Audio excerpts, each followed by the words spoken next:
And then he said, "Devour me." Want it, need it, she's it.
Hey.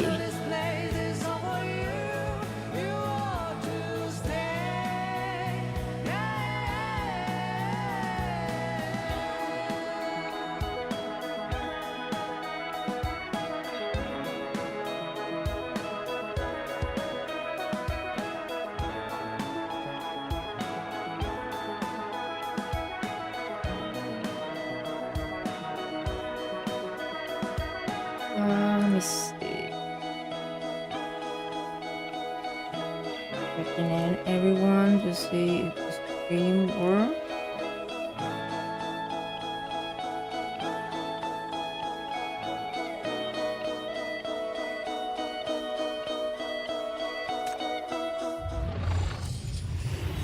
Oh, I'm excited. We're here.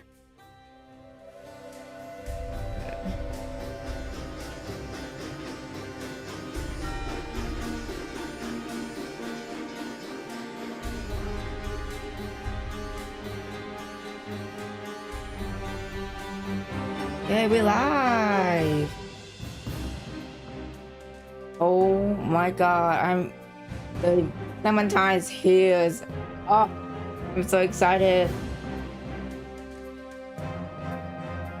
And before you ask, yes, I got both Clementine and Forensica.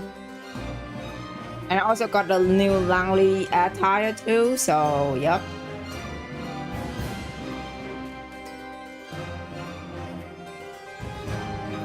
Okay.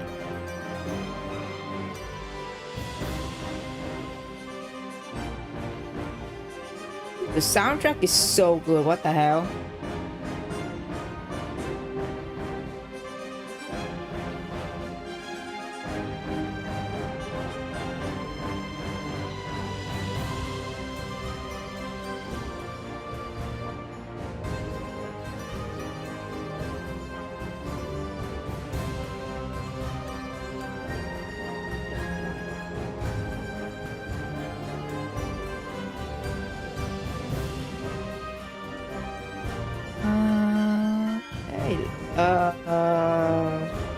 Let me double check everything, guys.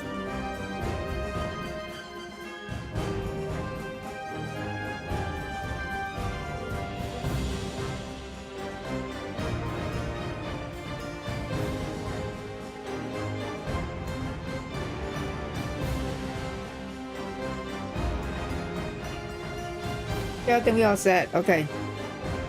Yeah. So, Clementine is here. I got both her and Francica, so we all set. Let me see. Okay. Let's get started. I'm so excited. I still don't know if she's an actual vampire or not because I play her suspect like trial, like you get to see her ability and stuff, and one of her oaths is like summoning like a vortex of bat. I genuinely don't know if she's a vampire or not. I missed that. Let me see. Hello there, dear stranger. Have you ever heard of detective novels? We're back to this Smith. The Smith chat room, looking for the detective novelists who have been the talk of the town lately. Oh shit.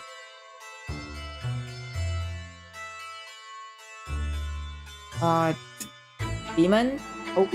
Original poster. Okay. Question: does anyone know what the author of the Patricia mystery have been up to lately? It's my first time reading this kind of novel. I tried guessing along as the story goes, but never could have guessed who the culprit really was. Can't say I was all that impressed at the start, but now I'm completely hooked. RPG and live, yes, the new patch is here, V, so I obviously streaming. The new patch is here. I'm dying to read the sequel when the author releasing the new book.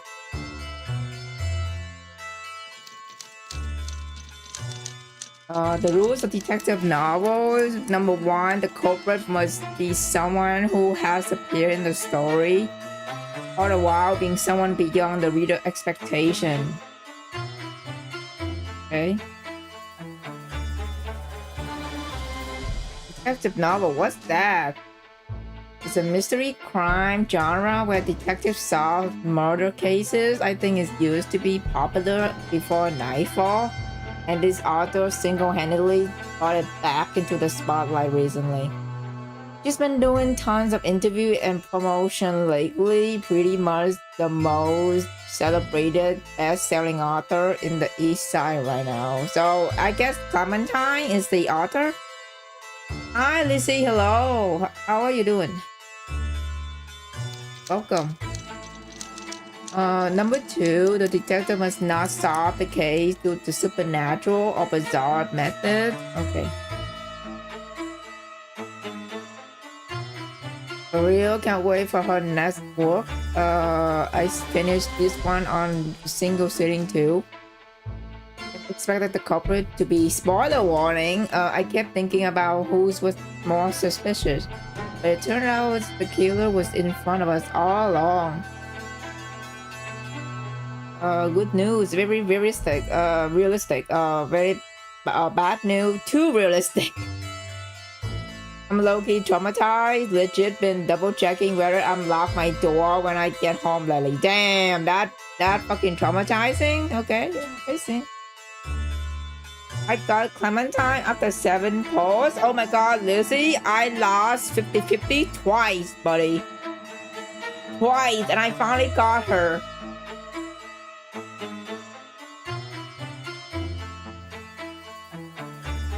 I know, right? Hands down, how one's the best storyteller of all East Side. But speaking of this author, you guys heard of that rumor? Oh.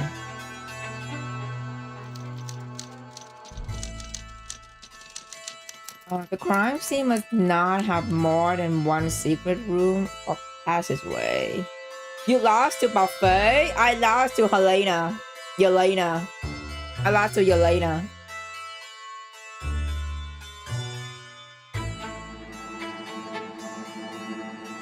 She blew up out of nowhere literally overnight. Even her debut work swept the charts. Whenever someone asks about her inspiration, she's always say she draw idea from real life. I thought that was the case at first, but every time one of her stories gets published, matching coincidence actually happened in reality. Okay, so basically, her power is really almost like Yugu, because Yugu is also like a writer in a way, where she reading stuff from her writings. Everything happening in real life too. So I guess her power is also the same as Yugu. I was planning to pull for LL. Oh damn.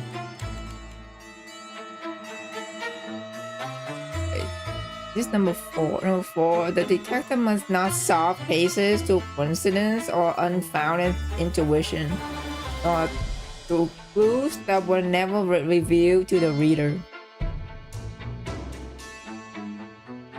One of her books, the killer hid the murder weapon inside a piano. That same day, news broke about the pianist committing crime of passion. Another time, her novel featured a victim who died in a family conspiracy, and right after, a fratricidal feud in a wealthy family came to light. Damn. Number 5. The detective must not be the criminal. You're reading so many stories that are way too realistic. If you also consider all these coincidences, what if she was never writing fiction to begin with? Oh.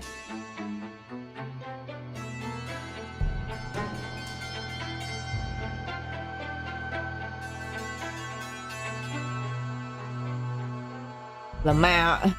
MFAO, there's no way. We live in a civilized society. She just had a really vivid imagination. That's all. Yeah, that's definitely it. Quite the conspiracy theorist, aren't you? How about you go hang out with that troll from the other thread? Damn. Administrator, warning: the internet is not a lawless zone. Do not believe or spread unverified rumors.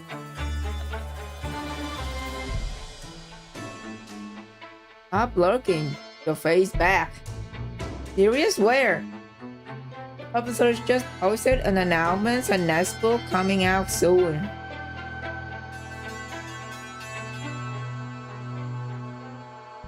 The next book's synopsis looked pretty interesting. The title kind of a mouthful though, real hard to pronounce. I think it was wrapping up the typewriter gradually fade to silent. Another page gets filled with words, and the woman finally stopped.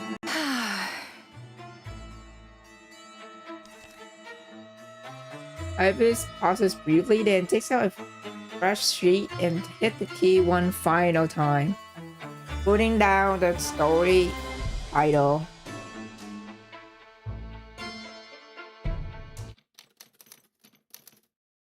Murder on the Brava Express?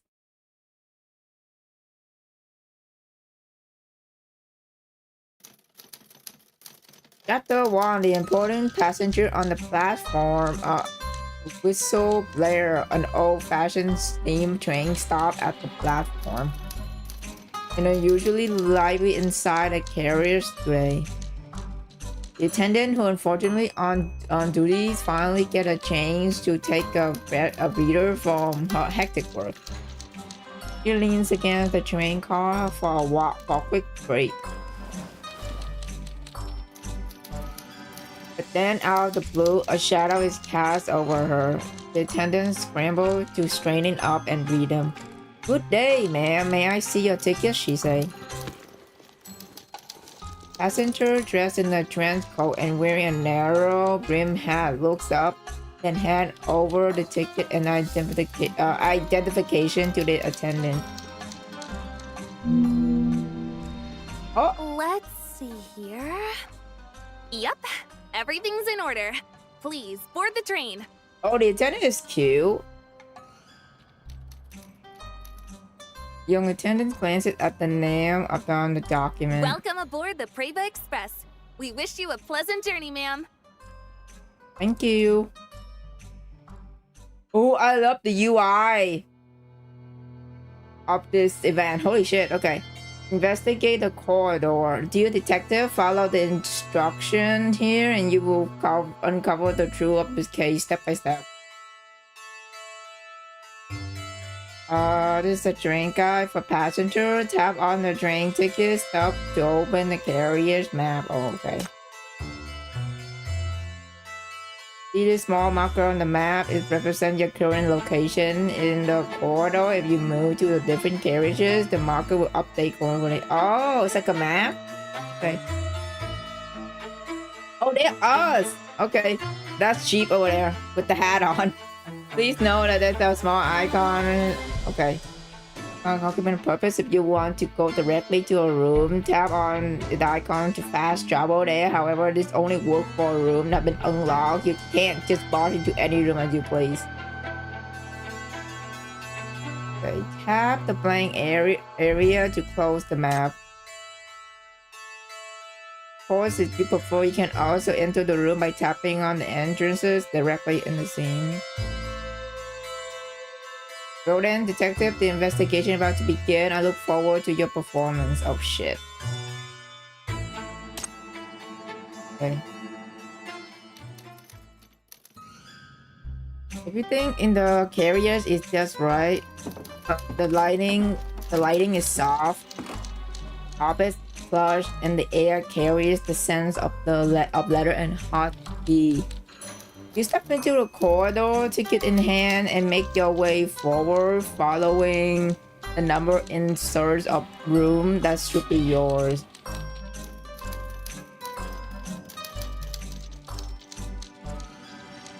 It was never meant to be a journey worth remembering. After solving several high-profile murders in quick succession, the reputation has grown considerably. Many have requested your services here since, and you've grown accustomed to traveling for work by now.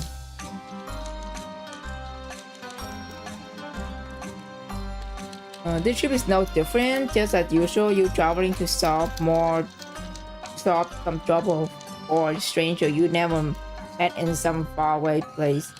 Take covering the flare and you book your seat in advance.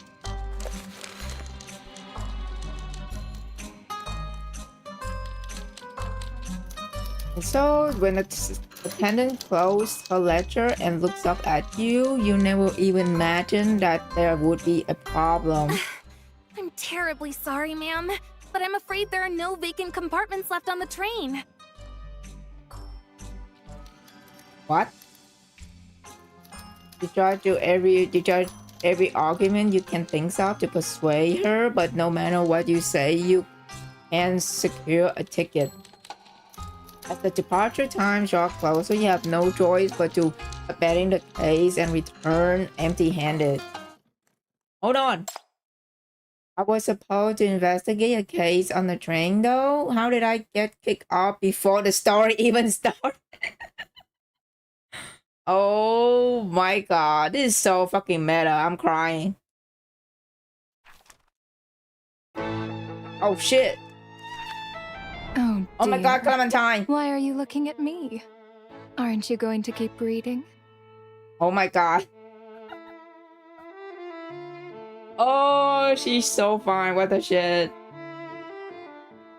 A woman wearing a monocle is sitting across you. She tilts her head slightly, resting her chin on her hand as she looks at the pages in your hands. Smile on her face. The poor detective intended to board the Preva, only to discover that the train was fully booked. What should she do? How will she board this train? And what will happen next? I wonder. Stop pretending. Can't help but curl your lip. You close the novel and point your finger at the author section. Oh shit. As if the author doesn't know what happened in her own story. Isn't that right, Miss Clementine? Oh, this music is so smooth. Very jazzy. 20 minutes ago, a mansion in Eastside. 20 minutes ago, you stepped into the study, or it might be more accurate to say this dumb book. Papers and books are scattered throughout the room, with even the towering bookshelf being crammed full. Among the classic literature, several books stand out with particularly eye-catching cover. Even from meters away, you can make out the sensational promotional quotes plastered all over them. Highly recommended by the new Speaker of the City Council, Max King mentioned again. Max King, the most moving work of the year, move all of East Side in NF 116. Even President Quinn and stop starting to. Oh shit! The company that Irene is working in is mentioning again an unparalleled masterpiece with an ending you'll never see coming and must read of this year. This publisher really will write just about anything for sale. You lower your gaze a little more, and you notice all the books share the same author, Clementine. Pardon the mess, Chief. I wasn't expecting company. Oh, hi. Pair of hands set a cup of hot tea down in front of you. Follow a rising steam and you find yourself coming face to face with the person who places there. The woman looked at you, beaming. She wearing a fitted drink coat with a striking butterfly pin fastening at her joker, looking more like a performer than an author. Dude, this music is so good. Oh my god. I heard some authors use pen names. What about you? Is Clementine's your real name? It is, of course. Okay. I've heard much about the MBCC, Chief, but this is our first time meeting face to face. Since you went out of your way to arrange this meeting, could it be that you're also a fan of my work? Would you like an autograph? Laughter in her voice. She clearly messing with you. I'm afraid I don't read many novels. Sure, why not? I'm already here. Sure. But before I get that autograph, I need to confirm a few things with you. PCC received an anonymous tip claiming that you've been concealing your status at the center and using your mania for personal gain. Her eyes widen, visibly surprised. Her brows furrow slightly, as if she's genuinely troubled. Was there an issue with my registration? It's embarrassing, but I must admit, back when I was young and reckless, I traveled everywhere to gather material for my books without ever considering the dangers. Fortunately, apart from the infection, I managed to come away from that time in my life unscathed. But then I got so caught up in writing that even after I learned the regulations had been relaxed, I completely forgot to register myself. I never intended to hide my identity. After all, famous best-selling author revealed to be a sinner. Sounds like quite the headline, doesn't it? Oh, speaking of which, I have a new book coming out soon. Why don't we work together on this, Chief? We could turn it into a publicity campaign, and who knows, maybe the extra sales might just get us a few bucks. Hold on, time out. You seem eager to share more of her marketing wisdom with you, but you cut her off. A registration lapse wouldn't have been a huge problem, even ever since the parole regulations took effect. B-class students no longer require supervision under normal circumstances, but the allegations against you go far beyond that. Every time you publish a new book, a murder case bearing striking similarities to your story occurs in each side shortly after, without exception. A pianist who murdered the agent the night before a performance, brother who turn on each other over inheritance, and most likely a serial killer hiding in a rural nursing home, just like the Patricia mystery.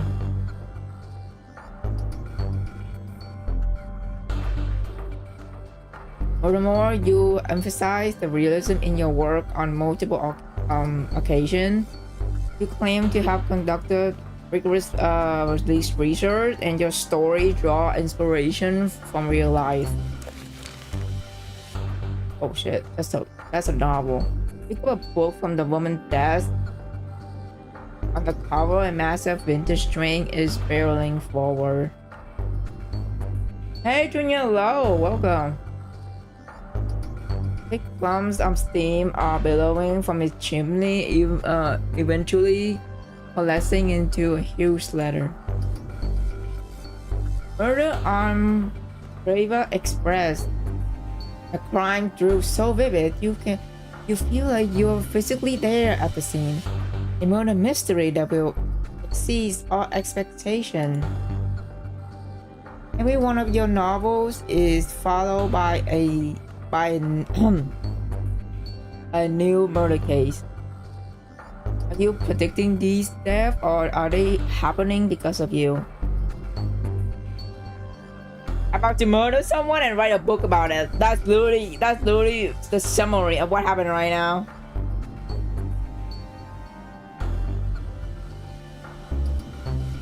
Faced with your accusation, Clementine's smile faltered ever so slightly. Those words are nothing more than a little marketing gimmick. Surely you don't think these works of fiction, meant for entertainment, actually affect reality, Chief? Marketing gimmick? After receiving a tip, the NBCC attempt to pull your record. But no matter how thoroughly we researched, we found nothing. Every database came up blank for your name.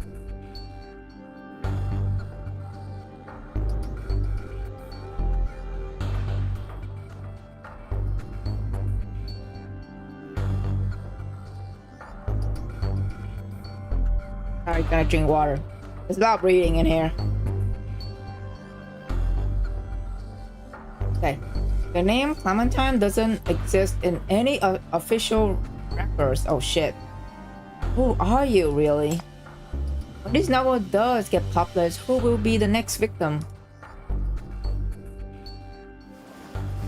You narrow your eyes, studying Clementine's face intently, searching for any crack in her composure. She simply rests her chin against her hand, took her head and smiled. Oh, she's toying with us. Chief. I'm merely a novelist. I don't have that kind of power. Whenever I do reference real events, I need time to digest the material, to let it simmer before it becomes something on the page.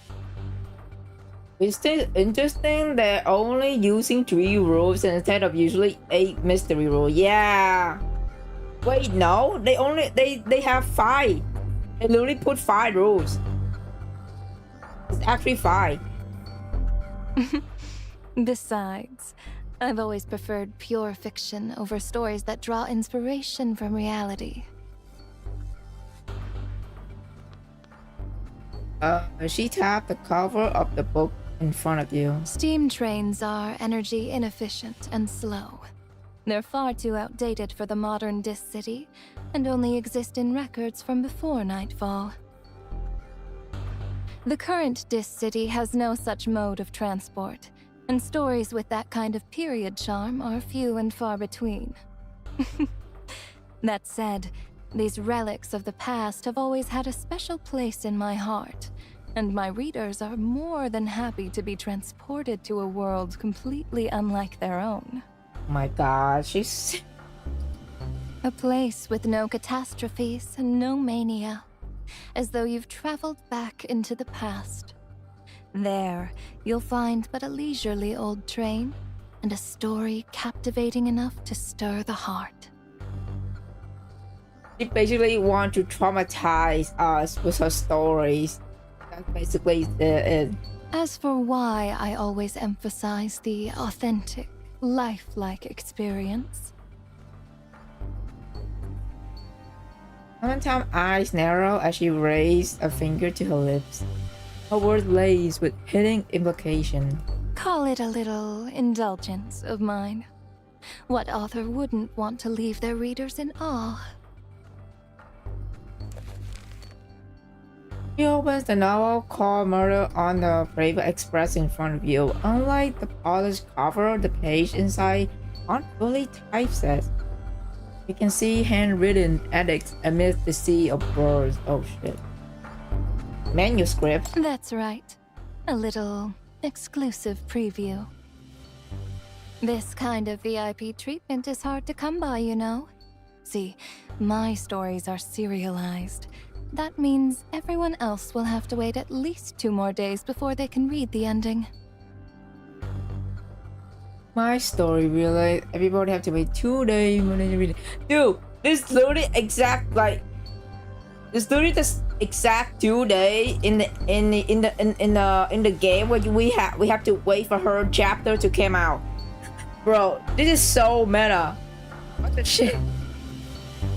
We actually literally have to wait for the rest of her event to come out. Oh my god, this game. I swear to god.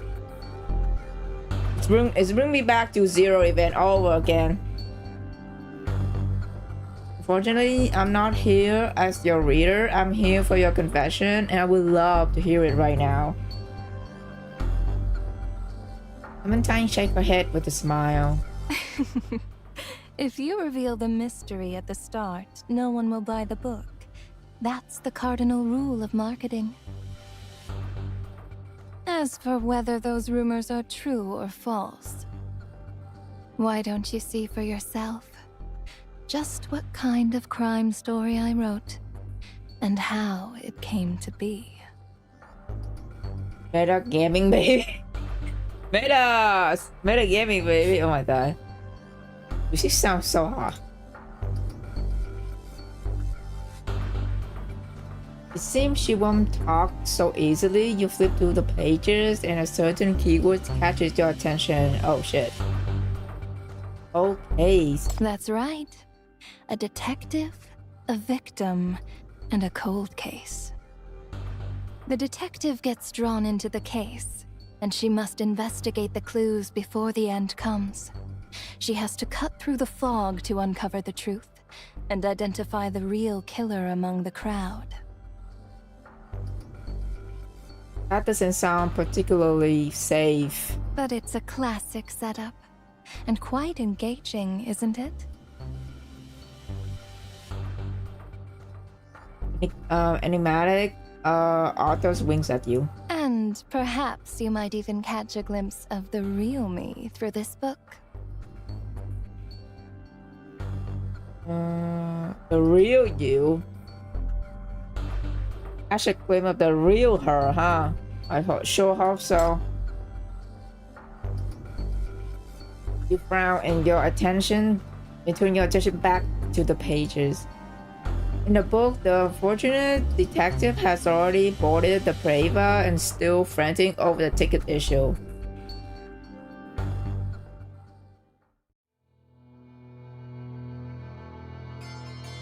Oh shit, okay. Whole case is basically a case that all has already happened, but then no criminal is found for 10 or 20 years. So basically unsolved. Oh, so it's like unsolved case. Oh shit. I wonder what happened to her though. Okay. I have to put Langley. I need to see the skin. I got Langley's skin.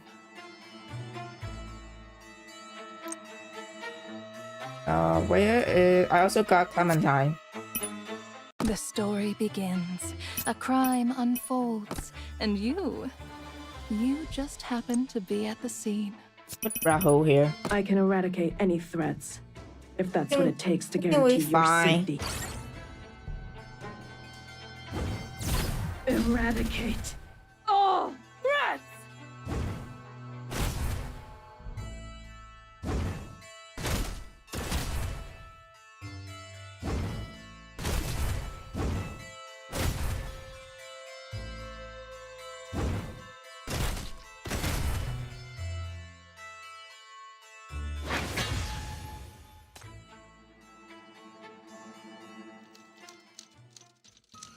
I lost 50-50, sadly, to literally one of the weakest characters. Oh shit, we're Sinner.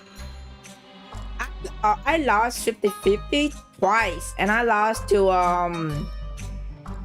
Yelena.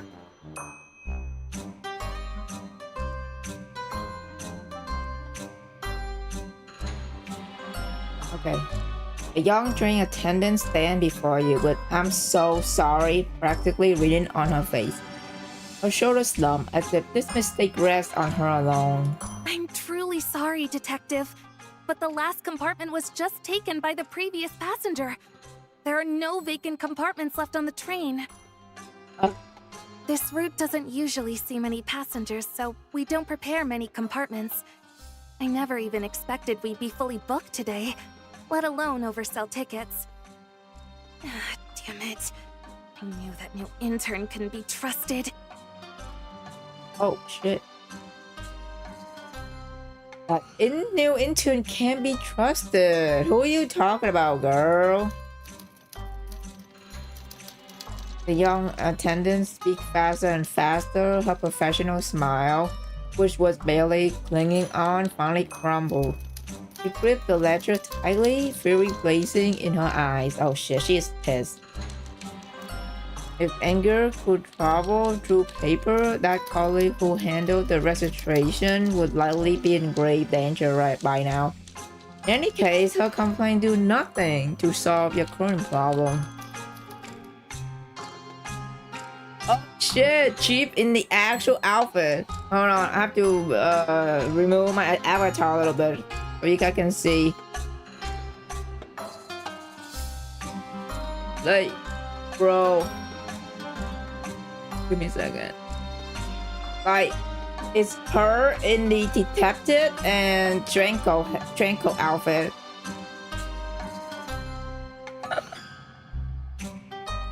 That's cute.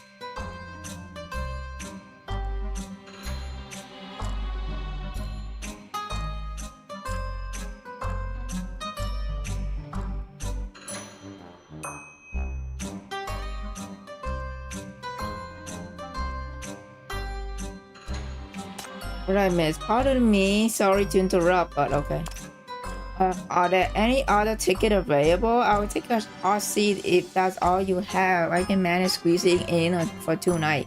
I got urgent matter to attend to. You see, I can't afford to miss this train. She deflated like a balloon upon hearing these words, then comes another bow, and followed by another apology. We have no one but ourselves to blame for this oversight, and I sincerely apologize for the inconvenience, but we simply have no room available today. What your prediction for who is going to die? I have no idea. So far we only know this attendant. I want to see more NPC before I'm making my prediction. Let me get you registered for a ticket first. There might still be seats available in second class. The attendant hurriedly rushed to process the ticket. The departure time is fast approaching, and the boarding bell is echoing in the far end of the corridor. Reason tell you that reputation and dignity aren't worth missing this train over.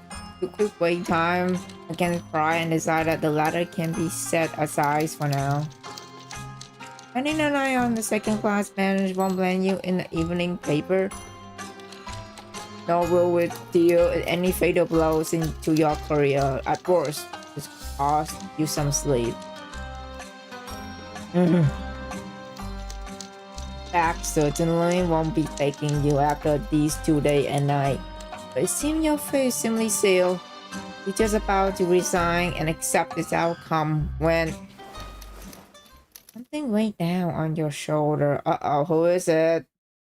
There you are, darling. Oh! I was searching all over for you. Oh my god, darling! Oh my god, that came out of nowhere. She was like, oh my god, is she calling us darling?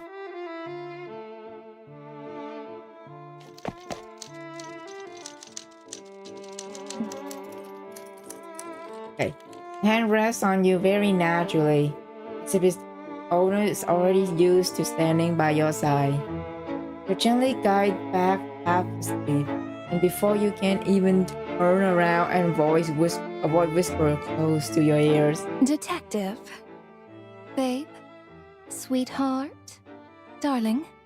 Earth to you. Why are you staring at me like that? Oh my god! Bro, I'm fangirling so hard right now. Oh my god, this is hey, sweetheart, darling. Jesus Christ, Clementine, chill. You're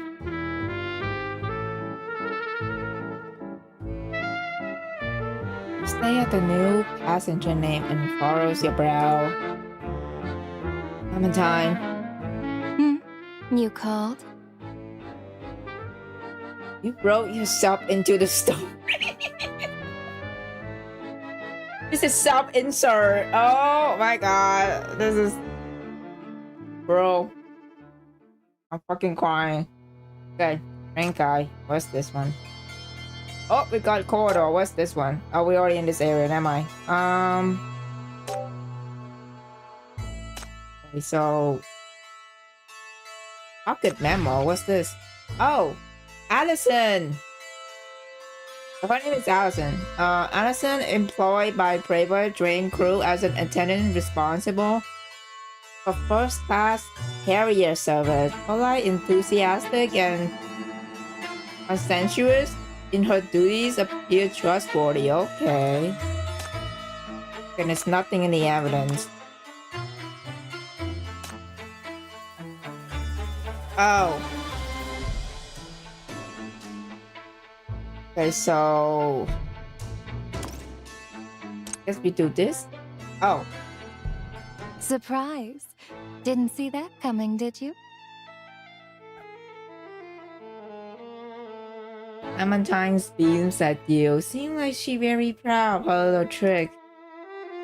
It's kind of gross, a bit narcissistic, then don't you think? Unfortunately for you, I do see that coming.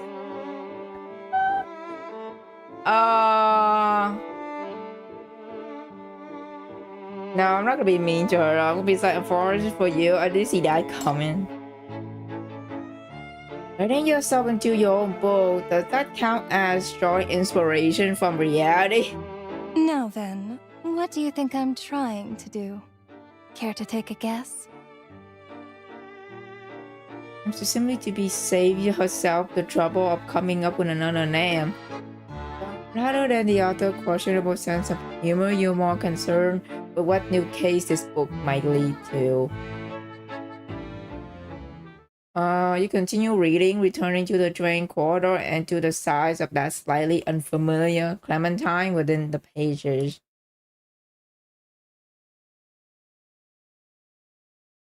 Don't just stand there. Aren't you going to come to my room? Jesus Christ. A woman appears from behind you. She takes your arms. Her body drawing close in a motion so clean it seemed rehearsed. She clearly knows you, but you never met her before. Miss Clementine, are the two of you together? Oh, it's pronounced Clementine, not Clementine. It's Clementine.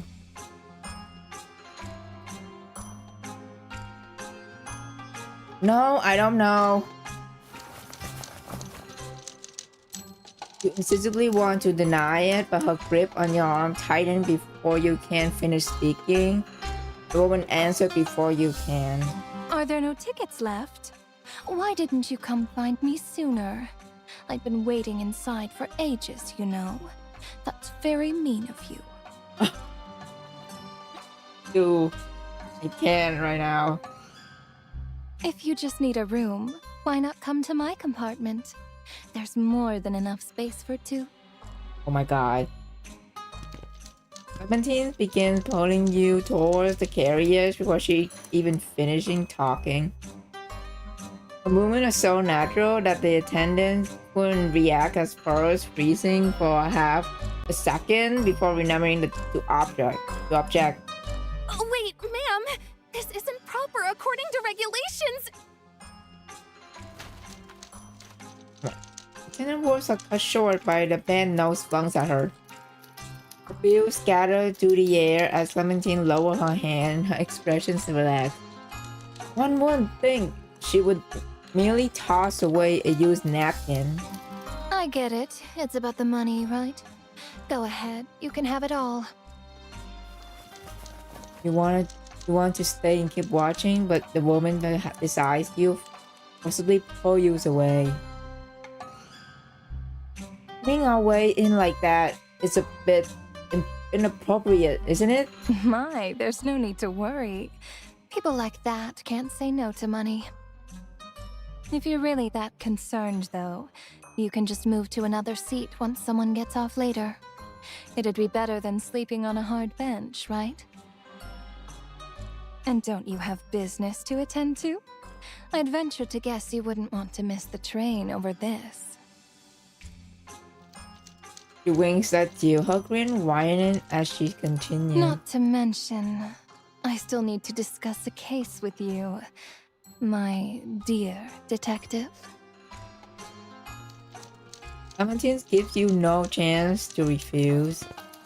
You frown, but you still let her pull you deeper into the corridor. You don't approve of her methods, but alas, your principles are too insignificant before the thought of spending 2 nights on hard bench. Besides, according to what she said, you might even have the chance to pick up another job on this train.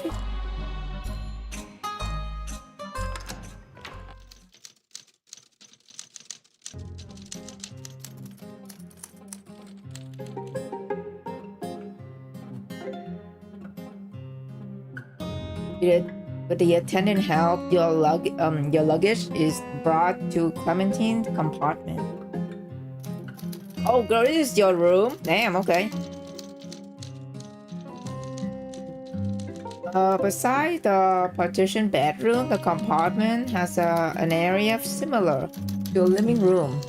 In the center sits a large, luxurious sofa. No doubt extremely comfortable to lie on. Really, Clementine has no shortage of cash. Her apartment is easily twice the size of anyone else. Damn, she's rich. You barely found your footing when a long whistle blares from overhead. Train has started moving. Have a seat. Don't be shy. Make yourself at home. Rich woman, heck yeah. Clementine stepped into the room and immediately flops onto the seat as if all tension left her body. Seeing you still standing, she patted the spot beside her, gesturing for you to sit. Care for a drink? Some tea, perhaps? If you need anything, just ring for service. Feel free to put it on my tab. Thank you. But one night is more than enough. Hopefully, they'll have a room available soon. Before your little chat continues, you have more pressing questions that need answering. How do you recognize me? I don't believe I've worked on any cases with you involved. So why don't you help me? You do have a small reputation as a detective. You're hardly a household name. Most people might have heard your name, and they weren't able to recognize you on sight. Oh, okay. Unless she knew you were coming.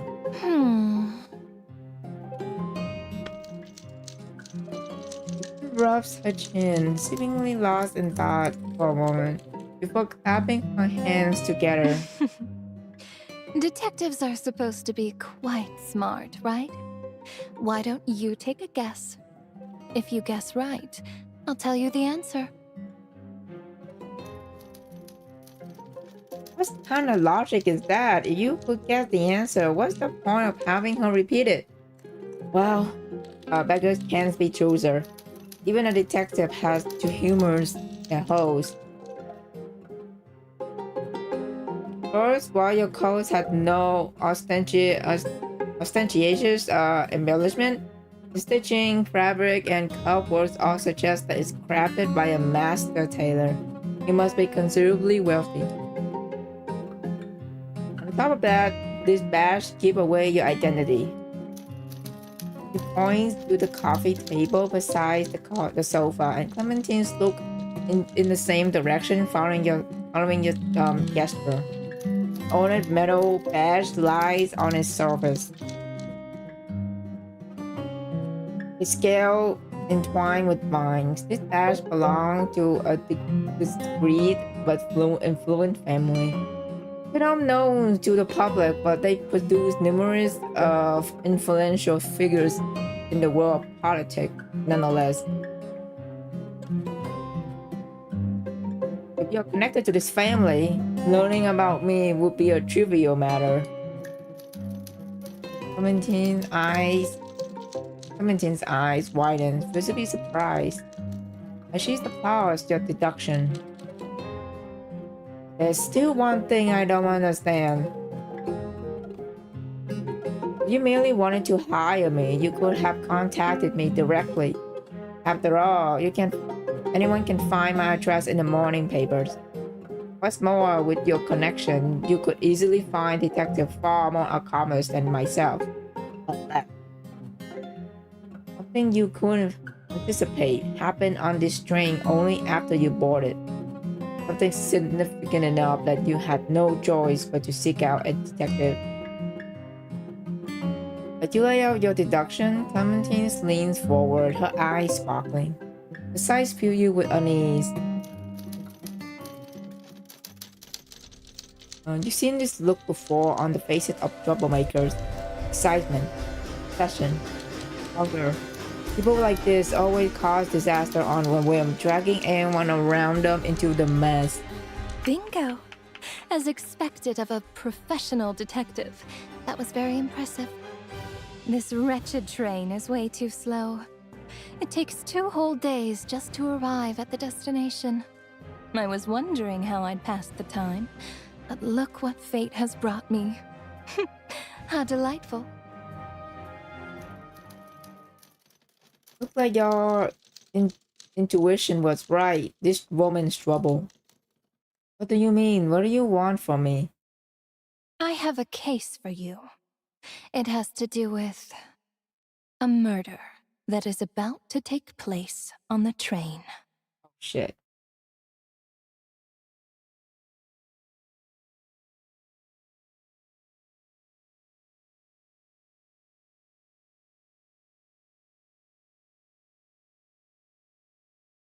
Meanwhile, Public Security Bureau East Side. Are we back here? Oh my god, it's the what's his name again? From Serpent event? Holy shit. We haven't seen him for a while. Is this Doyle? Oh my god. Somewhere in East Side, a wary inspector was about to surface from the ocean of face fire on his desk for a breath of air when his terminal buzzed, cutting his breath short. Oh my god, it's Doyle! Holy shit! Bro, we have not seen Doyle since Serpent event. This is insane. They brought him back? Holy crap. Back. Oh my god. He answered the call. A familiar voice comes through from the other end. At first, the man listened with impatience, but his frown deepened with each passing moment. Long after the call's end, he finally let out a heavy sigh. Opened his computer, entered his password, and logged into the Public Security Bureau internal network. Dude, this is crazy. Doyle is back. Oh my god, bro.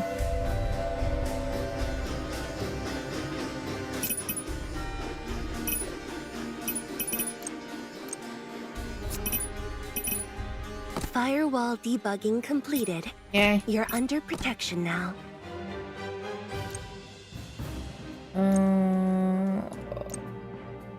Yin.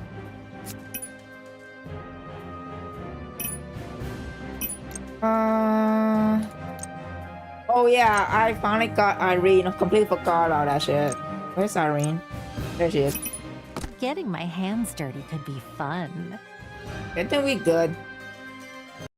I completely forgot I have Irene. Nah, I don't need 6 people. We're way too OP.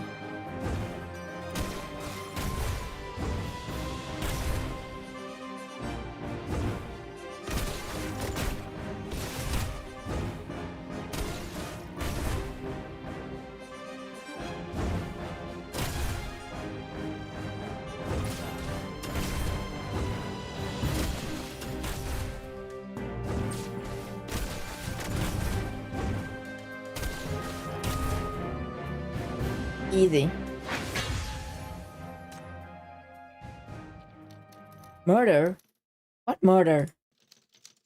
Words cannot explain how much you wish the root of all this.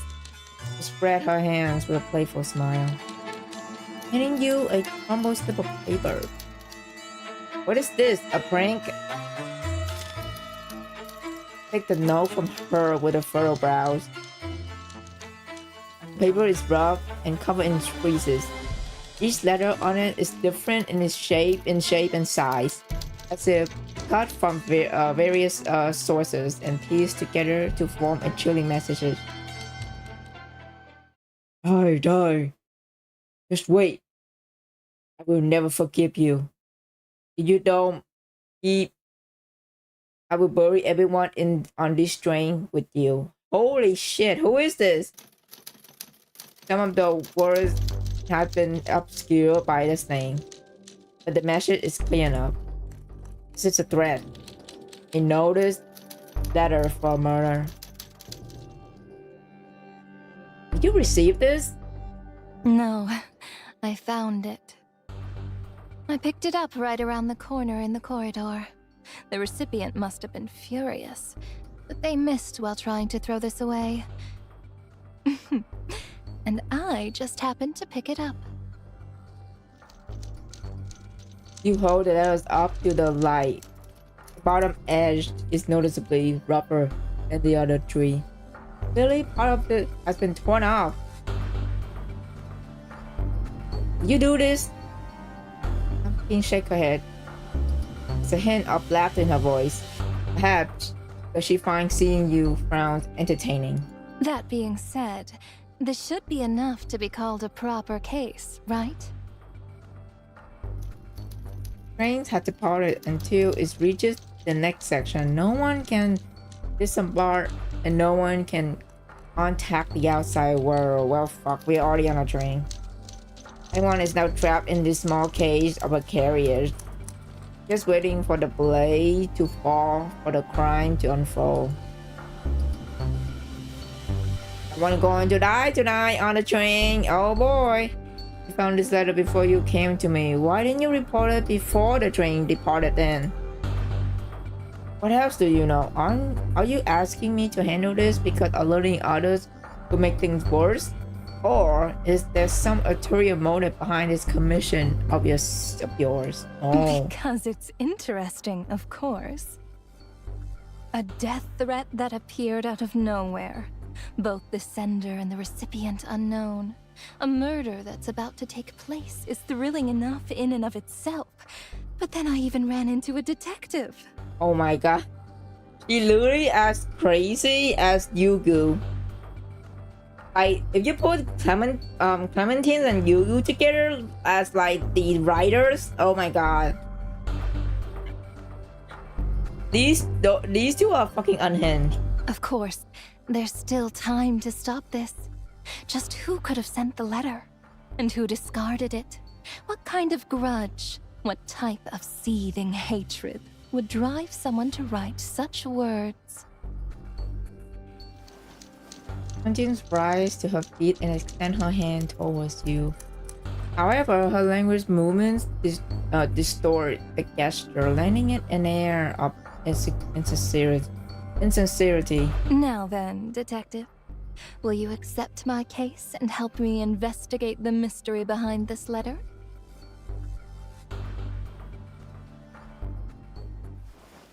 Look up from your book. Round furrow once again. The words you want to say caught in your throat. Oh, does our lovely detective have something to say? Speak frankly. This Clementine is insufferable. Oh my god, Jeeve, you can't just say that to her. This Clementine is insufferable. Do you design her like this on purpose? What does she have to do with this case? Jeeve, be nice. Oh my god. Holy shit.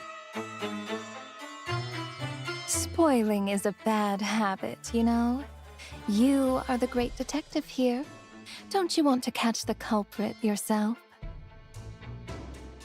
Oh my god, bro. That shit fucking cracked me up. What? That was so mean. Oh shit, Chief. Unfortunately, the Rio's chief only want to stop this murder that could happen at any moment, then head back and take a proper bath and get some sleep. Bro, Chief clearly don't want to do this shit anymore. Oh my god. Well, I can't with her right now. Would our real chief here like to take a guess? Who do you think will be the culprit? It's fucking cracking me up. I care more about whether someone will die in reality because of this. Besides, my guess might not even be accurate. Rather than make the wrong call, I would rather just skip to the end and see how things She basically say, I'm gonna just skip the entire event and to see who the fucking killer. Oh my god, Chief, chill.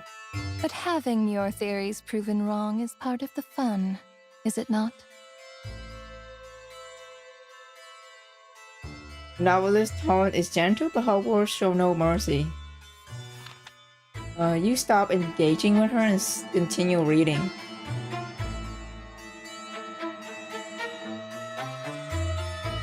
See, that's why you approached me and invited me to stay in your cabin. You stand up, grab your luggage, and head for the door, but you stop before you can take more than a couple steps. Where are you going? Won't you notify the conductor? We have a potential murderer on the loose on this train. Not so fast. I'm not finished yet. Clementine firmly grips your shoulder, her expression unusually serious as she gives you a word of advice. I know the conductor on this train. He's an incompetent, self-important man who cares more about keeping his position than doing what's right. He'll only make things worse. Think about it. If everyone knew there was a murderer on this train, wouldn't they all panic and do something rash? The whole train would descend into chaos, and that might just give the killer the perfect opportunity to strike. The pressure on your shoulder eases. You pull away with great force, and Clementine raises both hands in a gesture of innocence. Of course, I'm not asking you to work for nothing. This is a legitimate commission. If you don't trust me, we can even draw up a contract, or whatever it is that you like. The deadline will be in 2 days, and I'll pay you regardless of the outcome. If I refuse, Then, I suppose we'll just have to part ways. But, can our righteous detective here really refuse such a case? Clementine picks up the letters and waves it gently. You can plainly see her smile behind the paper. You knew she wouldn't.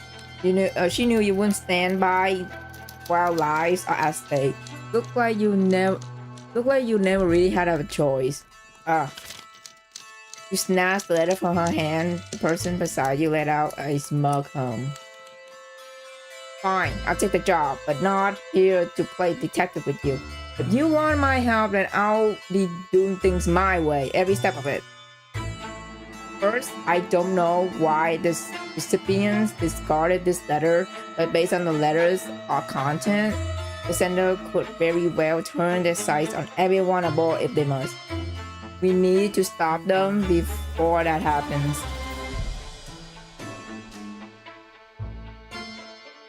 Second, we can't rule out the possibility that the sender has already rigged something else on this train.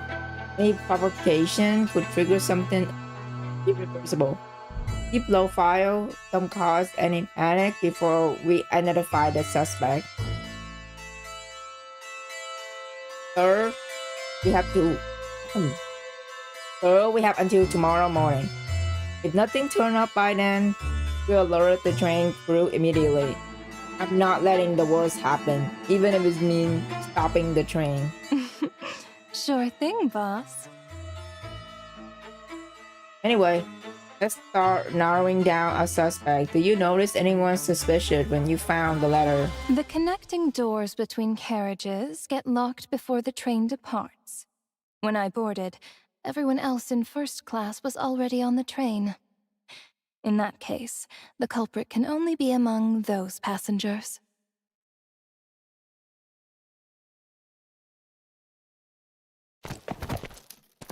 Oh, who is this man?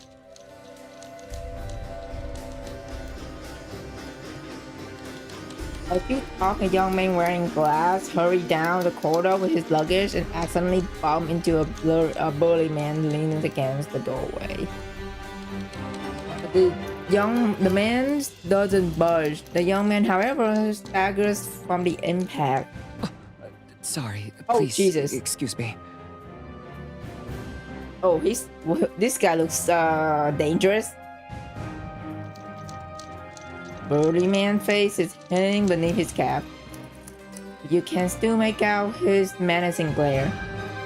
He shook a threatening look at the young man. Watch where you're going. Oh, a grandma! The young man touching his shoulder and scurry away, brushing past an elderly woman in the corridor. Ma'am? Can you hear me? 103. 103. That's strange. Which one's my room again? Young attendant makes gesture as they speak to elderly woman, but she keeps mishearing. The game begins, Detective. Oh boy, here we go. The murderer is one of us. Evidence contain obtain. Learning letter top. First have running letter from mysterious figure. The letters bear visible scorch mark. Yeah. Okay, so wait. The cheapest.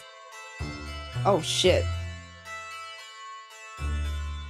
I to interact with this. A brass service bell installed inside the carriers used to call for attendant. When the bell is rung, the staff on standby in the corridor will proceed immediately to your compartment to attend your need. So state the train instruction manual. Okay. Colorful tin can sit on the coffee table, physically worn with age and somewhat out of place.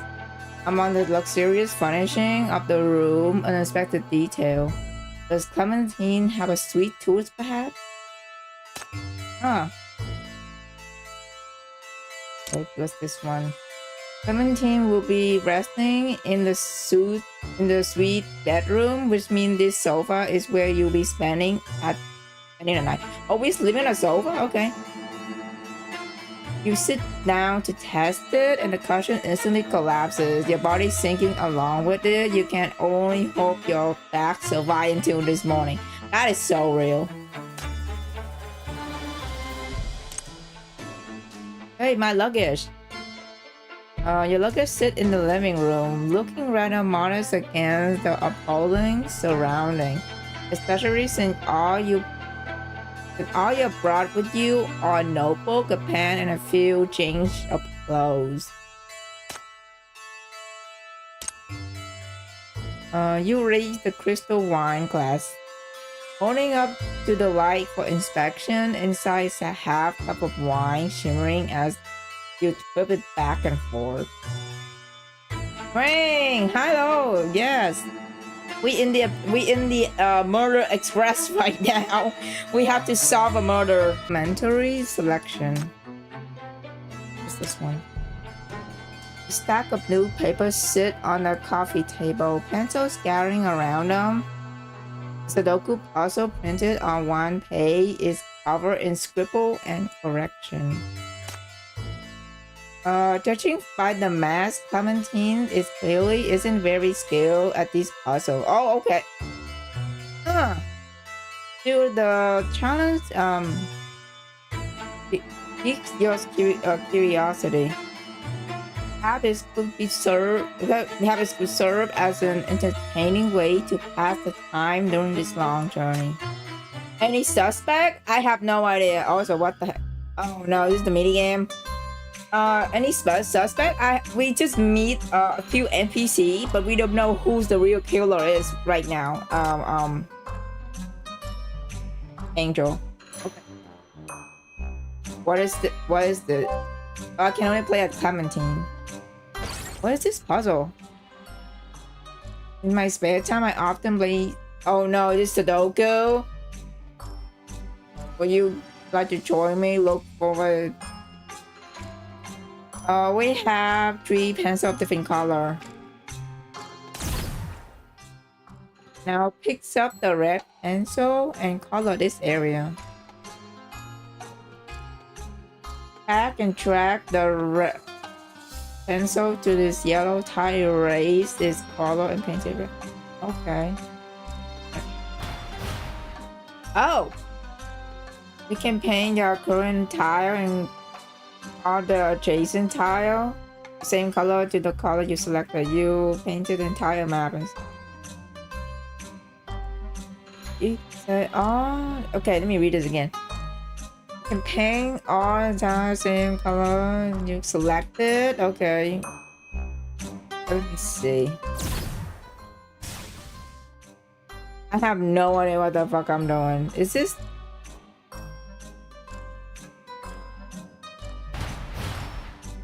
Oh! I do red again? Oh! Okay, I guess I did it. Okay, new evidence obtained. Let me see. New papers. A lifestyle new paper with a helpful tip. When clothing is stained with latex paint that's difficult to wash off, wiping it with alcohol is more effective. Jeez, okay. I like this mini game. It's super easy. Yeah, I see. Yeah, oh. It's just coloring. Okay. So we back there. So we just go. Oh, so that's the living room. We can just go here, right? Oh, Clementine's profile is updated. Okay, let me read this one. Clementine, a passenger occupying a luxury suite in room 104 of Brava first class carriers. She's offer you the living room of her suite as a temporary place and acting as your client. Has requested that you investigate a murder about to occur on the train. Her identity remains a mystery. Her attention unclear. In short, a dangerous companion who warrants caution. Okay. We got the evidence. This one. Let's continue.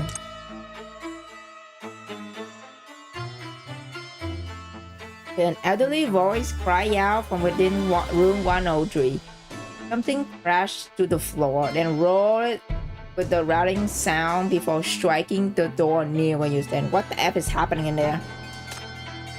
As you pass by, you can hear someone moving about inside at an extremely low pace. This appeared to be an elderly passenger with limited mobility. Okay, it's the grandma. I guess she's dropped something in there. Before you even draw close to room 102, you hear a young man's voice murmuring from within. Damn it! How is there not even enough room to stretch your leg in the shitty first class compartment? I guess the fucking scary looking guy that we just met. The speaker has an odd accent, use crude language, and seem quite impatient. Perhaps this passenger is what someone worth keeping an eye on.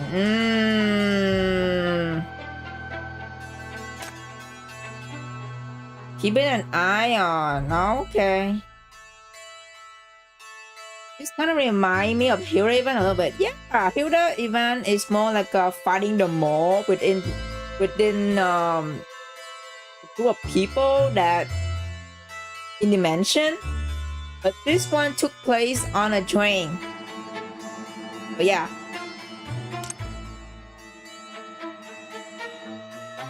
You pass room 101, you will hear the click of lighters from within.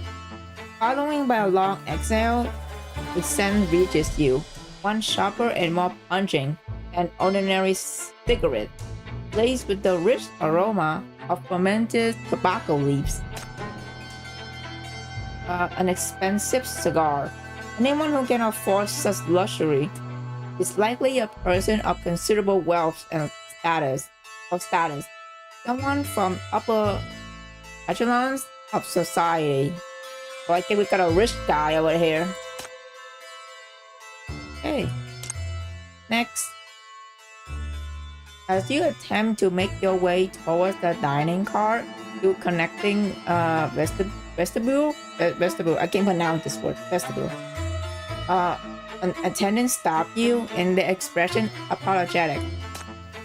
Oh, Edison, my apologies, esteemed guest. We recently performed maintenance on electrical system, and the panel was just repainted. It will take another half a day to dry, probably. We wouldn't want to risk staining your clothes. Perhaps you could explore the other areas in the meantime. The dining car will open at 6 this evening. I assure you that favorite cuisine will be well worth the wait. Okay. Got another one. Circuit breaker. Circuit breaker tucked away in a corner of the train corridor. Its location is well concealed. This white paint around the breaker is fresh. Anyone who operated would likely have white paint marked on their clothing.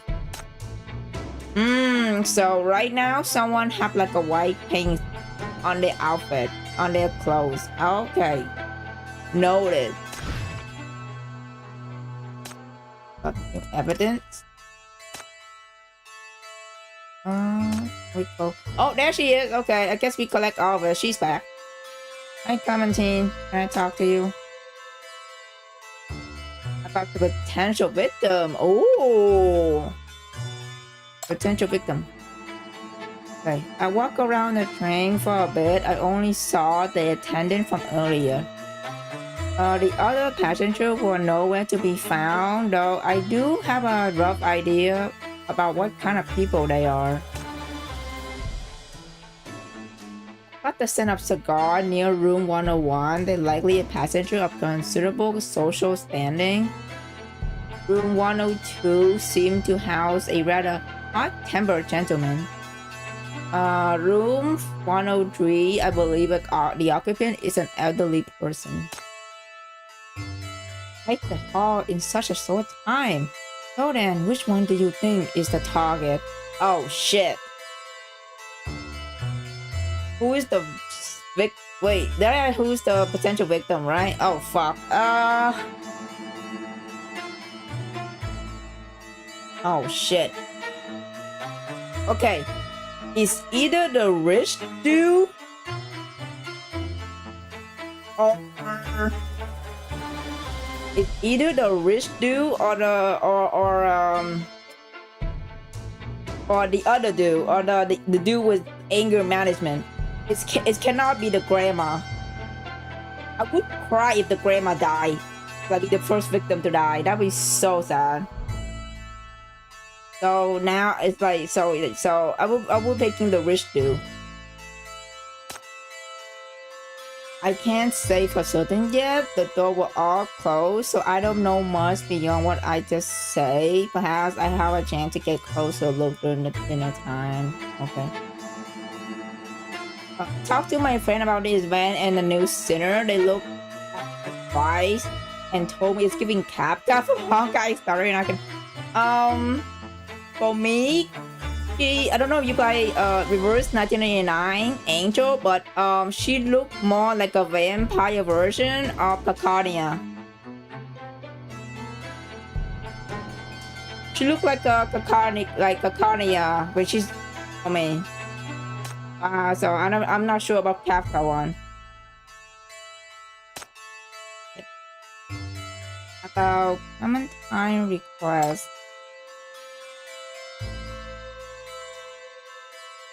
Famous detective on top of major case. This trip was absolutely worth it.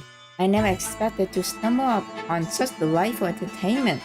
Oh my dear detective, where shall we begin our investigation? Before the train departed, the doors connecting first class and the other carriages were sealed.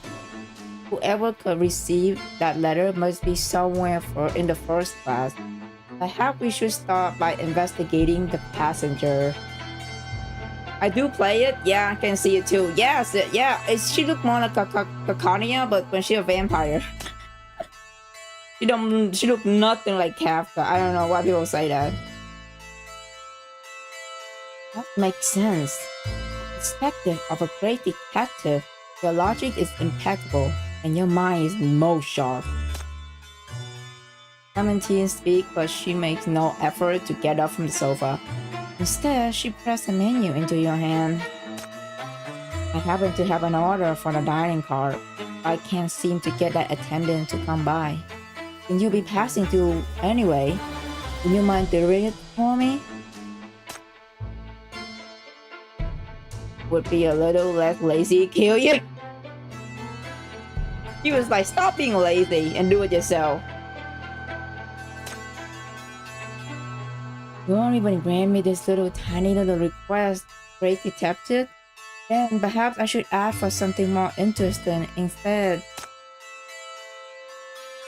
Commenting words carry an obvious implication. You take the damn order from her hand with a deep sigh. It's much better than letting her pause for the mischief anyway. Bro, at this point, Clementine is just strolling, Chief. For fun. I guess it's calm, almost indifferent aura. I think maybe that's why they compare to, yeah. Clementine's order an expensive chef recommendation set and reserve a bottle of sharp estate dry red to be delivered to her room. Damn, girl is eating expensive shit. I see you, Clementine. Okay. About Clementine room. It's most unfortunate, but this with only one master bedroom. Oh my god. That's one master bedroom. I'm afraid you have to make do with the sofa in the living room tonight, my dear detective.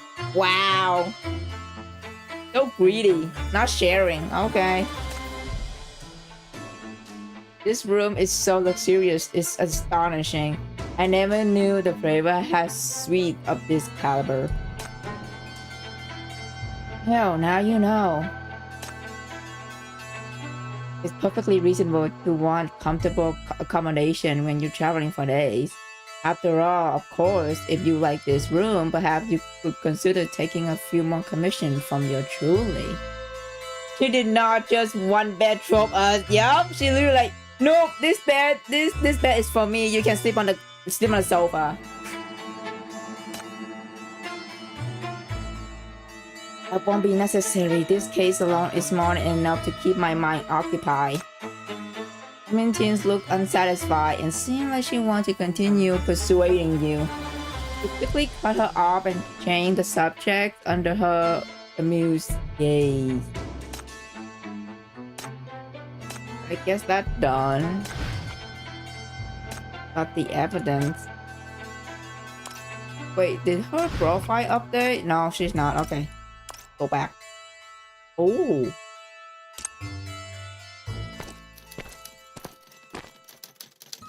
You walk through the carrier's corridor, looking for additional clues near the spot where Clementine found the letter. Unfortunately, the corridor is spotless. There's not a single clue or speck of dust in night.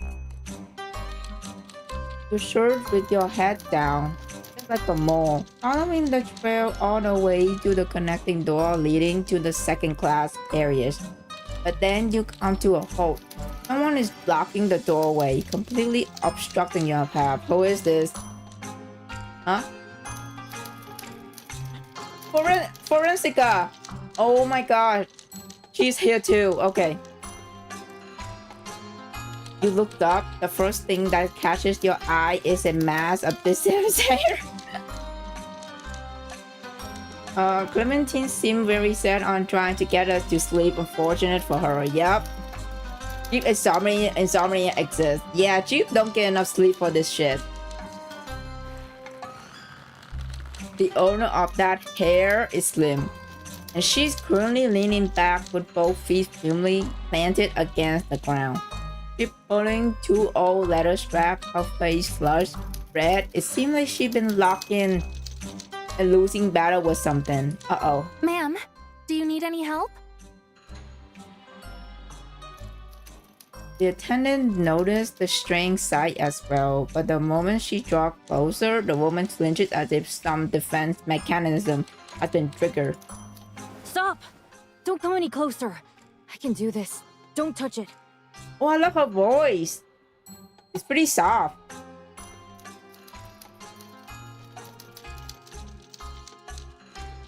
Guests tumble out one after another. Only now do you get the clear look of at what she's referring to. box appears to be a deep gray oversized suitcase, nearly as tall as she is. It's been wedged firmly between the door frame. It's probably fit in the worst place possible. Clearly, the suitcase weighed a little. Suitcase was a little too much for available spaces to handle. This exit is no good for now. Bro, girl, how many stuff do you bring on this train? You have so much stuff that is blocking the path. Oh my god, Forensica. Just how much luggage does she have? Dude, that's what I'm asking. Just how much luggage does she have?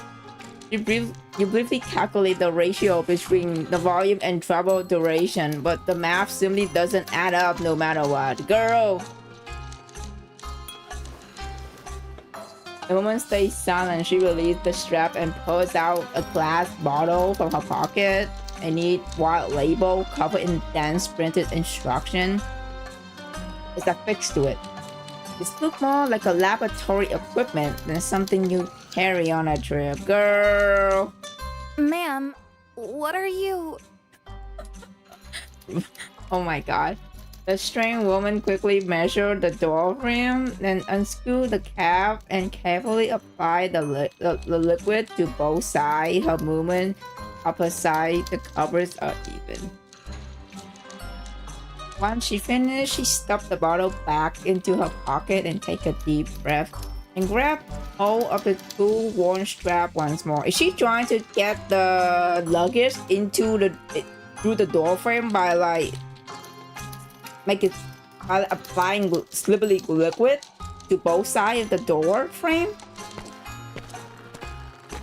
She stepped back again and pulled hard. Yeah, she tried to do that. Okay. Oh my god. Oh my god, she is pulling. Her strength is surprising considering her slender frame. The suitcase actually moved. Wow, okay. Well, science. The door frame's growing from friction and a layer of dust gets shaken off. The suitcase inches its way into the carriers, agonizingly slow, but it is undeniably moving forward. What a triumph. And it's fucking work. Okay.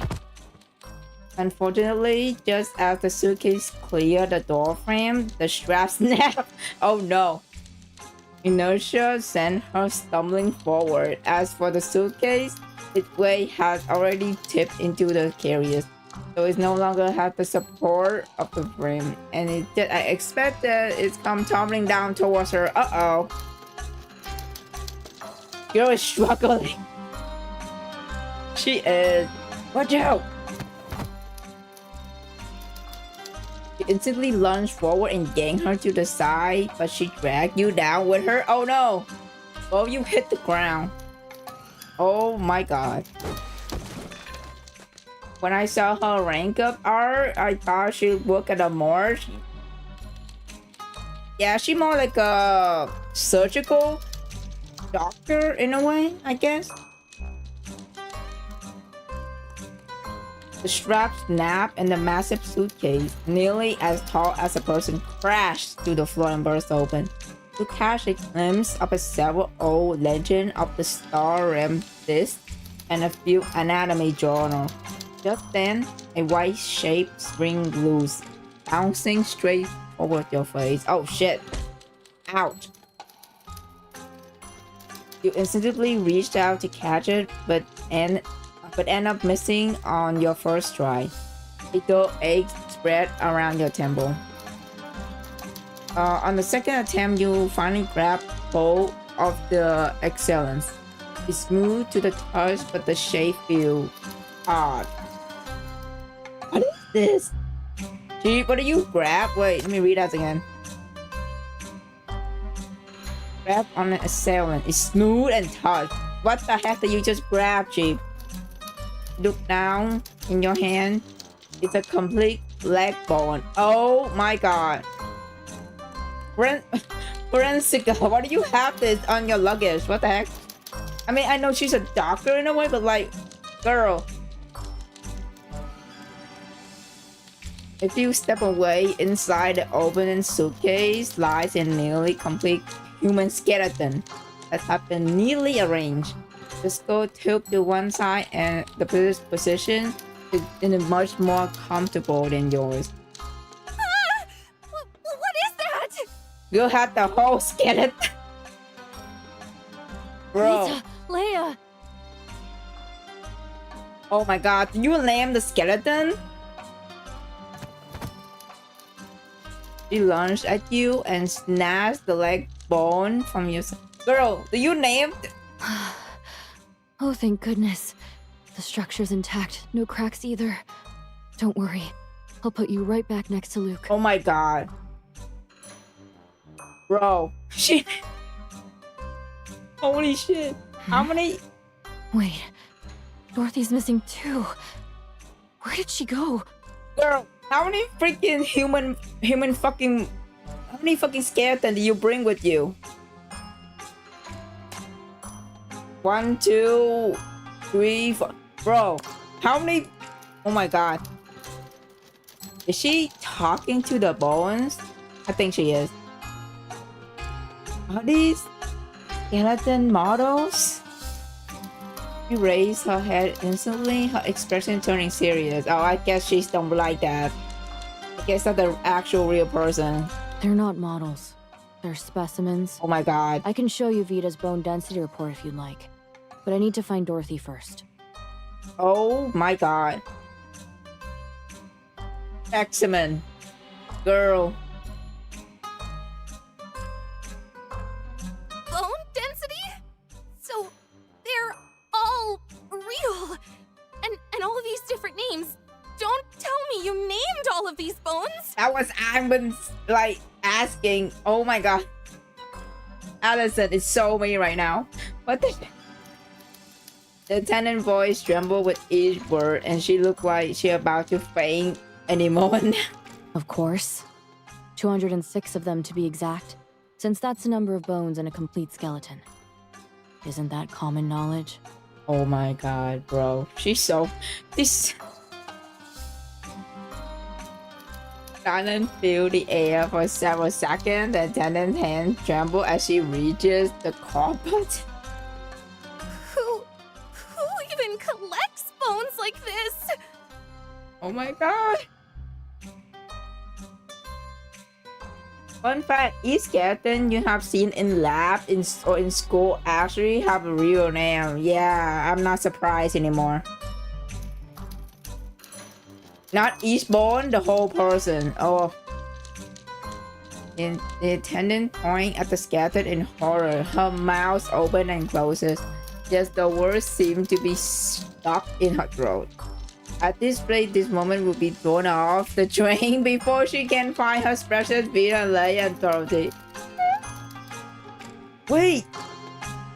This skeleton has a label from the Judicial Forensics Research Institute. It should be a legitimate research specimen. You point to the leg bone in her hands. A small tag can in fact be found on it. This is what I love about Path to Nowhere, sneaking a small detail about this. Yeah! The attendant leans in, her body still tipped. She scrutinized the tag, and only then does she give a reluctant nod. She struggled to compose herself, her voice still trembling as she asked the woman to keep the specimen secure to avoid disturbing other passengers. Her professional training can only do so much for her in a situation like this. Dude, poor Allison, she needs to get more. She didn't pay enough for this shit.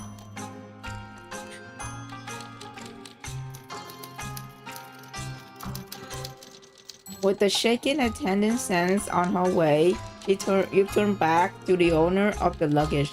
She only crouched on the floor, only absorbed in searching for scattered pieces.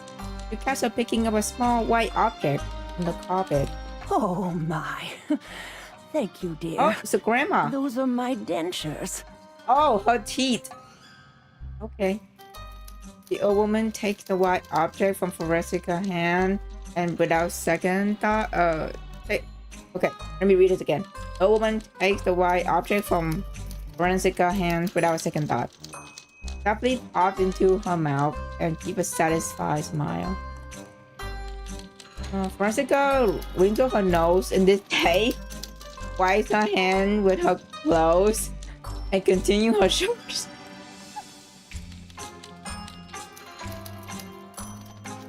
Practically burying her face in the carpet, so engrossed in her search that she failed to notice what right behind her, a small pale bone resting atop her messy hair. Excuse me, I think something fell on your head. She frowns at you in confusion. You point to the top of her head again. She reaches up accidentally and the bones slide off, landing right in front of her. Yes, that's it. Left pinky distal phalanx. My little Dorothy. And she's so excited. Oh my god, okay. Well, Forensica probably assembled a whole skeleton from different bone, from a different skeleton. That is my guess. Ah. Oh, that girl just really loved to name bones. She cradled the tiny finger bones like some precious treasure, simply returning all the bones to their proper places. Her movements are proficient. The sequence medical. Really, this is not the first time she had to resemble a scattered skeleton. She slammed the suitcase shut with a bang, muttering about the needing to find replacement for the worn-out strap. For the sake of everyone's peace of mind, you decide to lend her a spare belt from your old luggage. Oh, how nice of you, Chief. Do your work as forensics institute in the city. Next time, you might want to let the attendant know you're bringing items like this before boarding. Otherwise, it could lead to some very unnecessary misunderstandings. Before you can finish, she suddenly springs to her feet and shoves the crumbled pieces of paper into your hand. Are you troubled by unexplained corpse-related issues? Family or friends who died a suspicious death? If so, visit the Star Realm Unnatural Death Agency. Oh my god, not her promotion, not her like promoting her her workplace. I'm fucking crying. She's literally advertising her workplace. Bro.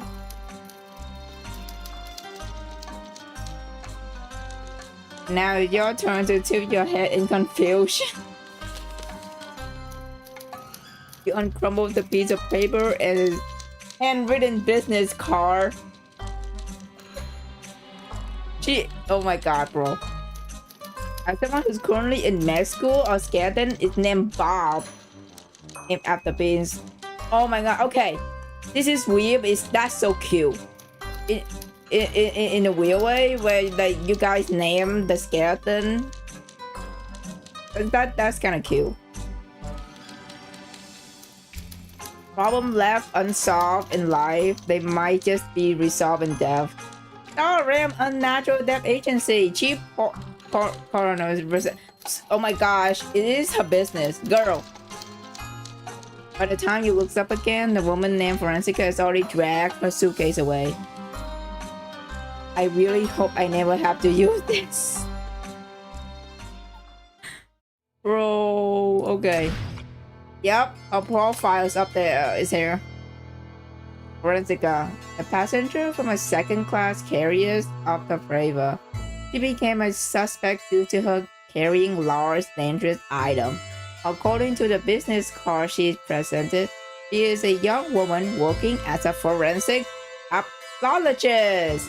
Okay, so this is her career. Forensic pathologist. Okay.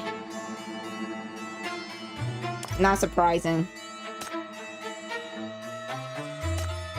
So we here. Can we go back? Oh, okay. She's... Wait. Okay. Nope. We don't have it. So... let's go to the dining hall. Oh yeah. So we go to dining hall now. We unlock the dining car. Go to dining car. Oh, this is pretty. The bar is stocked with an impressive array of beverages, ranging from fine wines from distant land to premium aged spirit from local distilleries. This fitting selection for a luxury drink with such steep ticket prices.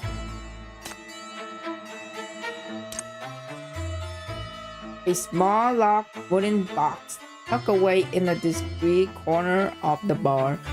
It appeared to be a personal item belonging to one of the train crew members. Please. Timetable provided to each passenger show that Trevor depart from Marsh Street Station on March. Why is the text red? March 7th. Why did I say March 7th? March 17th. Bro, the fucking Honkai Star Rail got me. March 17th as March 17th at 14, and will arrive at its final destination on March 19 at 20. There's no stop along the entire route.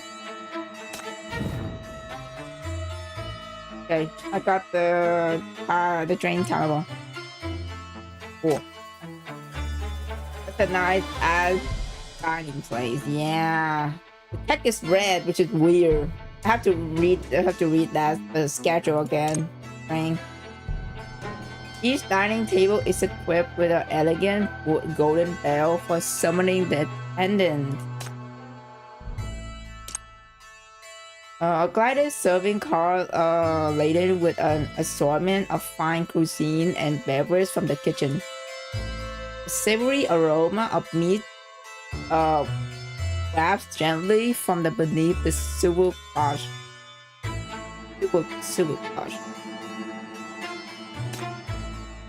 Okay.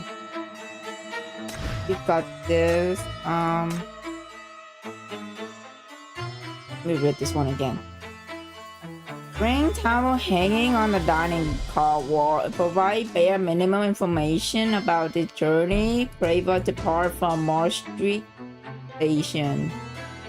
March 17 at 14 and we will arrive at 19. So it's 3 days. It took 3 days for them to arrive. Okay. There are no stop along the entire route. No stopping. Why though? Suspicious. Oh, Allison is here. The attendant duties. Good day, esteemed guests. Is there anything I can assist you with? The private crew will do your utmost to fulfill your every need. Okay. I would like to know more about Flavor. Of course, the Flavor is a luxury express traveling between the city states. The journey will take 3 days and 2 nights, and we are here to provide you with fast and convenient services, ensuring that your time with us is comfortable and safe. Well, actually, I don't feel safe anymore because Clementine is literally telling us there's a murder on this train. So, I don't feel safe anymore. She say that. The train certainly looks impressive, but what if there's an emergency? Are there any evacuation route on board? You needn't worry, esteemed guest. Eva never had any serious incident. That's a lie. As a staff member responsible for the first class service, I will be on duties in the corridor all night, ready to respond to your every need. I assure you that I will remain vigilant in ensuring the safety of all passengers. I don't know. I happen to misplace my room key. Could I come to you to unlock the door? Yes, you would simply need to show your ID. The room on the Prava all have independent locks and are not interconnected. interconnected. The master key that can open all the door is kept securely with the train crew, so please rest assured.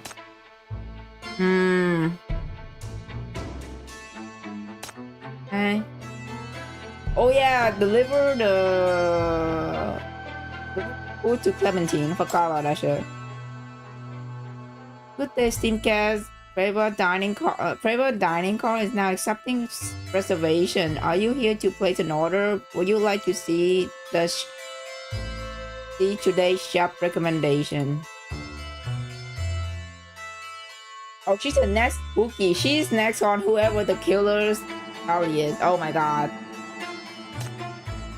No, I'm here to place an order for tonight dinner on behalf of my roommate. Here's her order. Oh wait, this is spoiler. I haven't started yet. Oh hi Coco. Yeah. You wanna get spoiled? Don't watch it. I'm only playing it.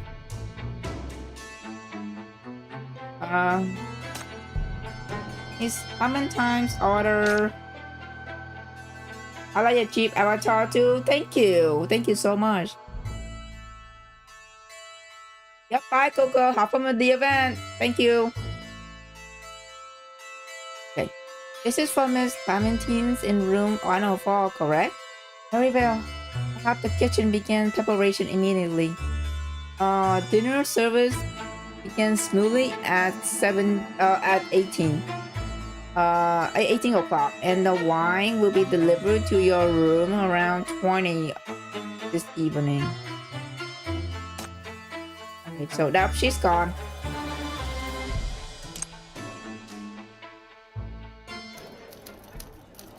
Oh, there's more new NPC. I don't know if they're gonna reveal their face or just stay fucking like in the sewer web. I don't know. The dining car is brightly lit. Silver cuddly clinks against a porcelain plate and producing crisp yet gentle sound. The air carries the scent of butter and vanilla. Braised beef in red wine sauce. Roasted lamb chops, smoked cod, and cream soup.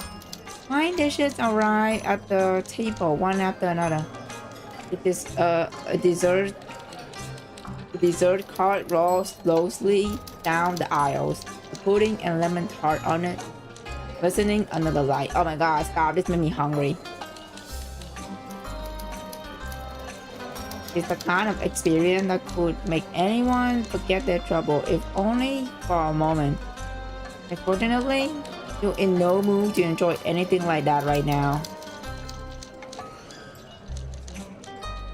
Right now, you're sitting in the corner of a dining car with Clementine, pretending to read newspaper while distinctly observing the other diner. Oh, we're eating with her. Okay. I love how she kicked us out to get her food while she just lounging someplace nice. Yeah. Okay. The corridor was spotless, nothing worth noting. I see. Looks like we'll have to focus on the passengers after all. When was the last time Chief enjoyed anything? That's so true. Chief got overworked. She don't have any vacation. Okay, the one time she had vacation is when Augustus was like storming into Paradiso's building and was like, I need you guys to give her a fucking vacation or else. And that is the only time Chief have an actual vacation because of Augustus. And I think after that, she just came straight back to like being a fucking workaholic.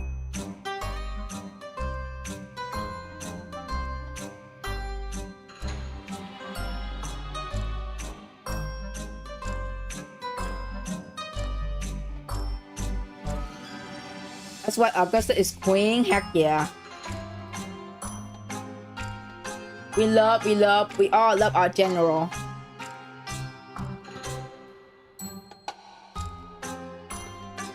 Most of the first-class passengers are here, but people don't typically invite strangers to their room.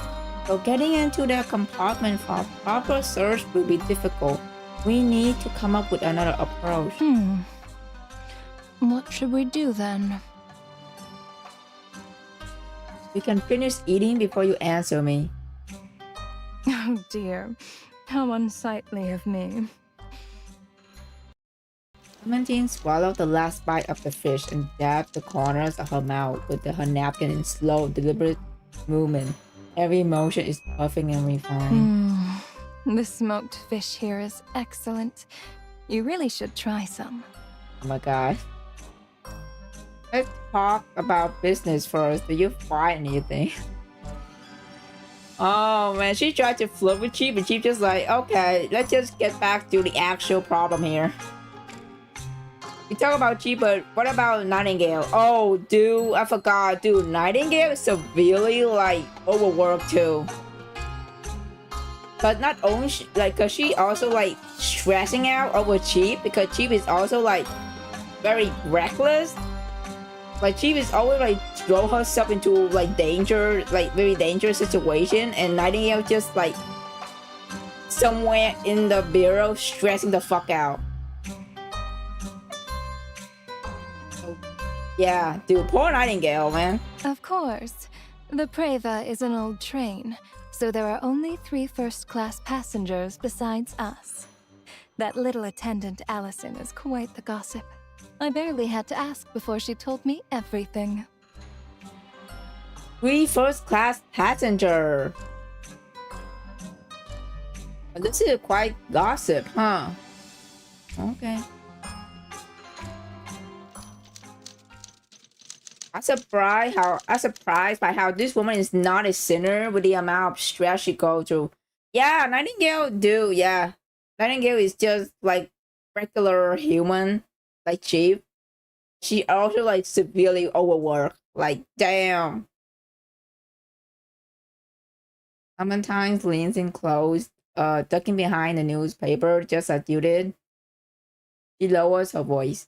Her fingers sliding across the table as to point towards another corner in secret.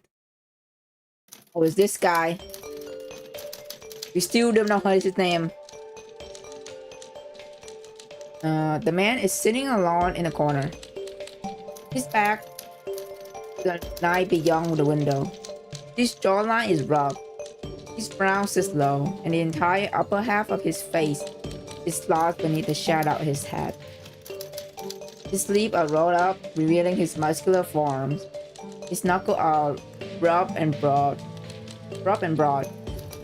With your trained eyes, you can immediately tell that these are the hands of someone accustomed to hard labor. Okay. The occupant of room 102, William Rusty Nail. Oh, William. That's his street name, by the way. As you can probably tell, his personality is just as rough around the edges as his appearance. William Rusty Nail. Word is he's gone straight now. But back in the day, he was tangled up with the gangs on the west side. Debt collection, smuggling, you name it. Apparently, he even has blood on his hands. Oh. William turns his head slightly and his sharp eyes sweep towards you. We have sensed your gaze. You and Clementine immediately ducked behind your newspaper. That was close. He gone straight now.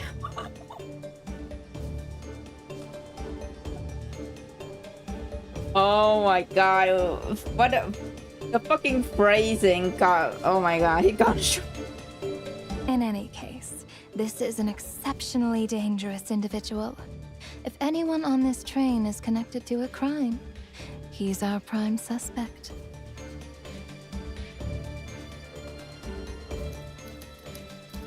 You continue observing William from behind a newspaper. His eyes are constantly scanning the entire dining car with extreme wariness as he sits in his corner. He looks ready to spring into action at slightest provocation. A dangerous and suspicious individual, just as Clementine say. Clementine's fingers casually traces a circle in the air before pointing to the next suspect. Old Mary Jones is in room Mary Jones. 103. She lived an unremarkable life through her middle age, but then suddenly came into wealth in her later years. It's said that she received a massive settlement out of nowhere. You know, came into wealth, okay. That said, her hearing and mind aren't what they used to be. She seems to have suffered some kind of trauma and keeps mistaking people for her own children. Oh. Damn. Is that you, little Annie? That's strange. Shouldn't you be at school? What are you doing here? Damn. My man's heart got broken so bad he got straight. An angel lost his wing. Bro, that fucking phrase is just so funny. Mrs. Jones, Out of context. You've mistaken me for someone else again. The white-haired old woman pulls the attendant along, examining her closely, and insists that she's absolutely the child of her family who should be at school, little Annie. Aww. She missed the kid. That's sad. You observe her closely. The old woman's clothing is neat and clean. And in her handbag are several unfinished knits, a sweater in various colors. She must have more than one child. 70-year-old woman boards train, commits bizarre crime. Hey, that would make for quite an interesting story, wouldn't it? Oh my god. That'd be bizarre, alright?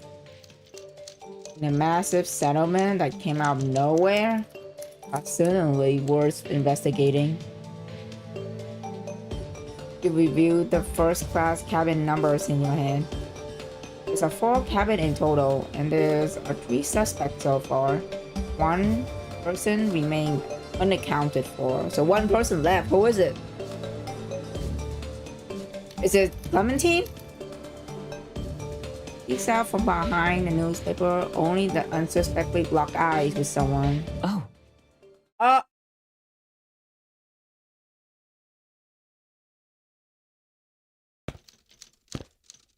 The man freezes for a moment, then he closed the menu in his hand. Stand up and walk towards the table.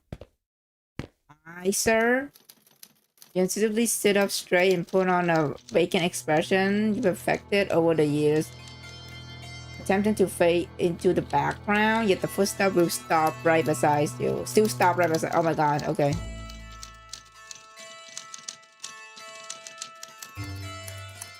The man stopped beside the table, but he doesn't look at you. Is he looking at Clementine? fancy seeing you here. It's been a while, Clementine. Oh, who is this? Did he know her? Seeing him up close, you notice that his complexion is rather pale. There are prominent dark circles beneath his eye. His gaze shifts constantly behind his glasses. Have to check the reaction of those around him. Although he's wearing a smile, you can't help but feel its force. Oh, it's a fake smile. Is he angry or something? I don't believe we've met. Is this lady your companion? Uh-oh. Hi, sir. A pleasure to meet you. My name is Carl. Hi, Carl. And I'm staying in first class cabin 101. I'm in the trading business, so I happen to have some ties with Clementine's family. Oh. Detective Chief.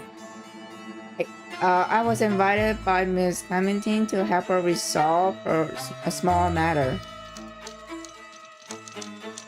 Be jealous we are with Clementine? Heck yeah.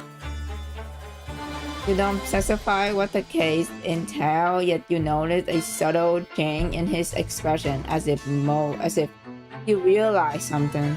Oh, I see. So you're the one she chose this time.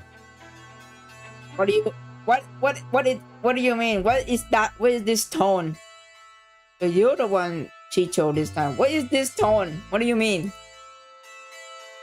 Yeah, what do you mean?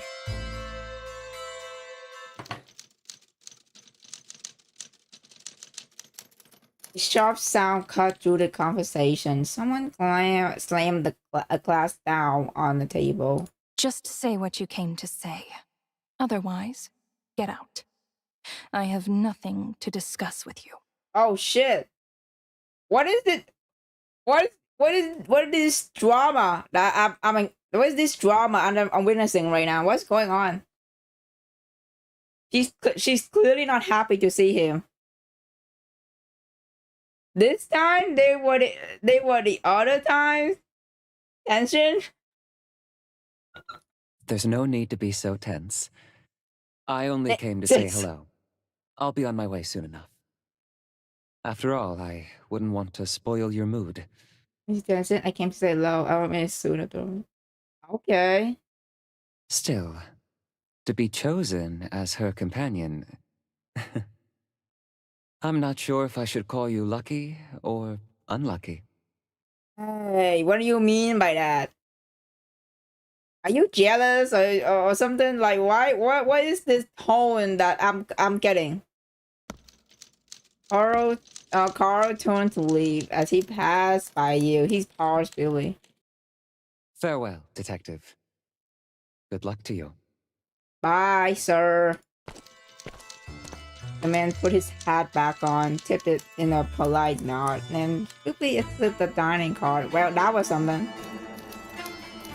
I think you already did, my guy. Just say you're jealous. What was this? Jotted of the other diners quickly filled the silence. You don't reach for the newspaper. Clementine seemed to be complaining about something, but you're too preoccupied with the flood of doubt that is washing over your mind. The one she chose this time. What does he mean? What he mean by that?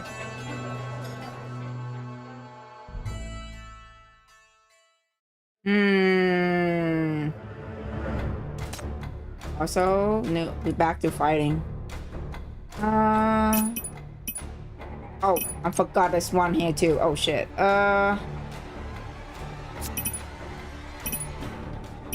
Can't just put Longley. Execution time. The story begins. A Re crime Practical team. So you're in Let's charge go. this time? And then This put should be fun.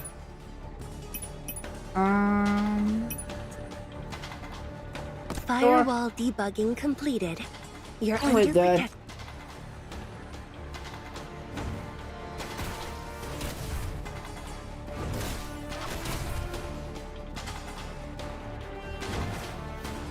Does feel like I'm on a date with someone new and my ex came to the table. Yep, that's the vibe.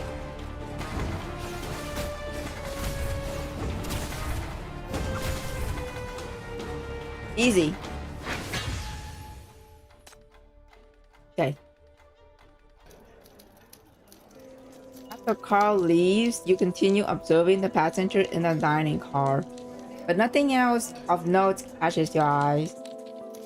Rain begins to fall as night set in. The coloring of silverware gradually fades. The dessert clear away, and the wine glasses have run dry by now. One by one, passengers rise from the seat and return to the compartment. Lingering for too long after everyone else had left would only draw suspicion. You fold up the newspaper and stand up. 17, you can head back first. I'm going to check the other carriages. There are a few things I still want to look into.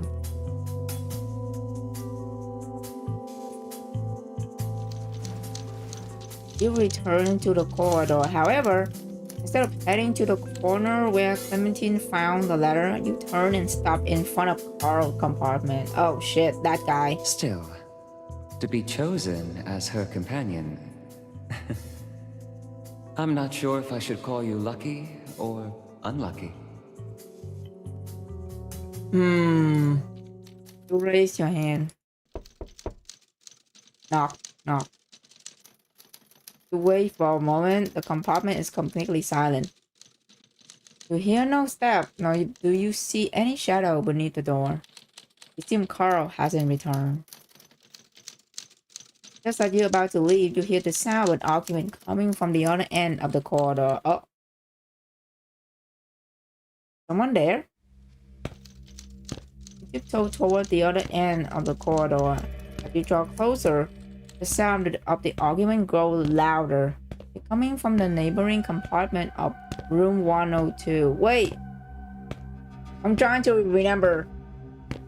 Is room 102 is the grandma or the other dude? I think it's the other dude. The angry guy. His name William? What do you mean? Didn't we agree? It's all because of... What the heck? Clementine doesn't agree, didn't mean argue, like, you don't need to tell me twice. Yep. Dude, who is this? I don't know if this is the same dude. I don't know if this is William or not. Who could they be? The voice come in fragments, drowned out by the grinding of wheels against rail. You press yourself against the wall and edge closer to the corner in an attempt to hear more. You better get the hell out of here. Is it William? This up. Better get the hell out of here, don't screw it up. What the heck is going on? A furious shout rings out beside you. The next second, the door flings open. William storms out, his menacing fingers filling the doorway as he comes face to face with you. Oh shit!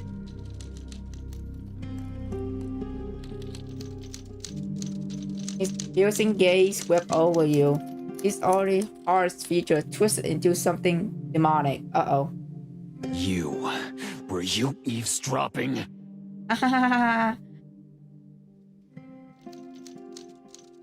He's dropping his shoulders, hands up his teeth. His fist is already raised. You try to explain yourself, but any moment or another word would come far too late to stop what's coming. Oh my god, the grandma. Mary Jones, yeah. Just then, another voice stopped Williams in his track. The elderly woman stands in the middle of the corridor, clutching a small bag, her expression uneasy. Oh, young person, do you know where room 103 is?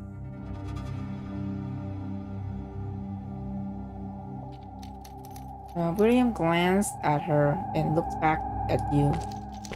The air hung heavy for about 2 seconds. Finally, he let out a cold snort, lowered his fist, and go back into his room. Oh my god, thank you, Mary Joan. You say our ass right now. He about to fucking punch us. Thank you. I miss when they didn't beep out curse word. Yeah. I mean, at some point they did, and some part they don't, you know? Bonnie let out a sigh of relief. The elderly woman besides you seemed completely oblivious to the tense situation just moment before. Perhaps due to her poor eyesight, she continued to ask you for direction in a quivering voice. Please follow me, ma'am. I'm heading in that direction anyway. Oh my god, that was so close. Mary, save us. I'm getting hurt. After parting ways with Mrs. Jones, you return to your room with many things weighing on your mind. Just as you raise your hand to push the door open, the anonymous sound echoes throughout the drain. Followed by everything plunging into darkness. You blink and realize it's not that you've gone blind. What outage? Oh shit.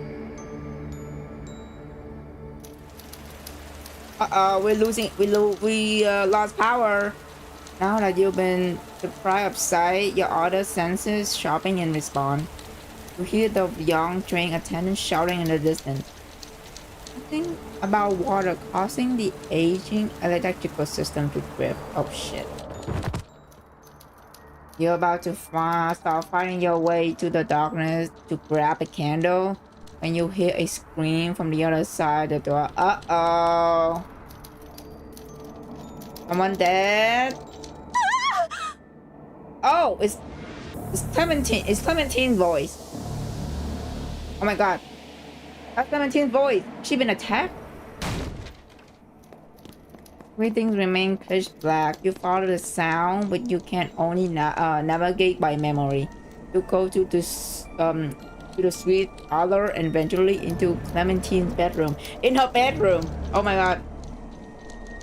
As you fumble through the darkness, an arm suddenly wraps around you from behind, reaching past your neck and to grip your shoulder. What? Who is this? Grip your shoulder. Instant takeover. You seize the arm and drop your weight and throw. Don't move! The attackers try to struggle, but you have them firmly pinned down with your weight. There's something feels wrong. The body under your hand is soft and slender. And that voice, it sounds strangely familiar. Oh my god, are we fucking accidentally throw Clementine to the ground? Oh my god, Chief! Stop! Look closely. Oh my god, it is her, Me. Chief!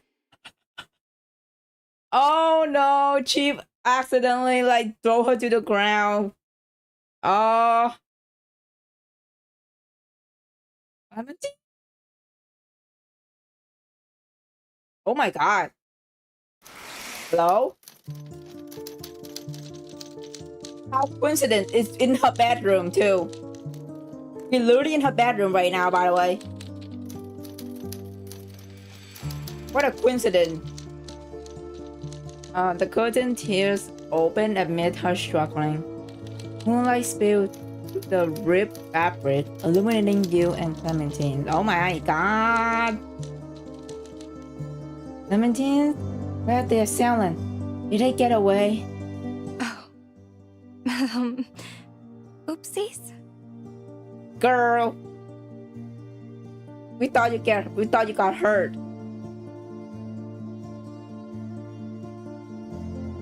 Clementine averts her gaze. You follow it and scan the room. Only to find it completely empty. There's no sign of any attack. Just an act. Oh.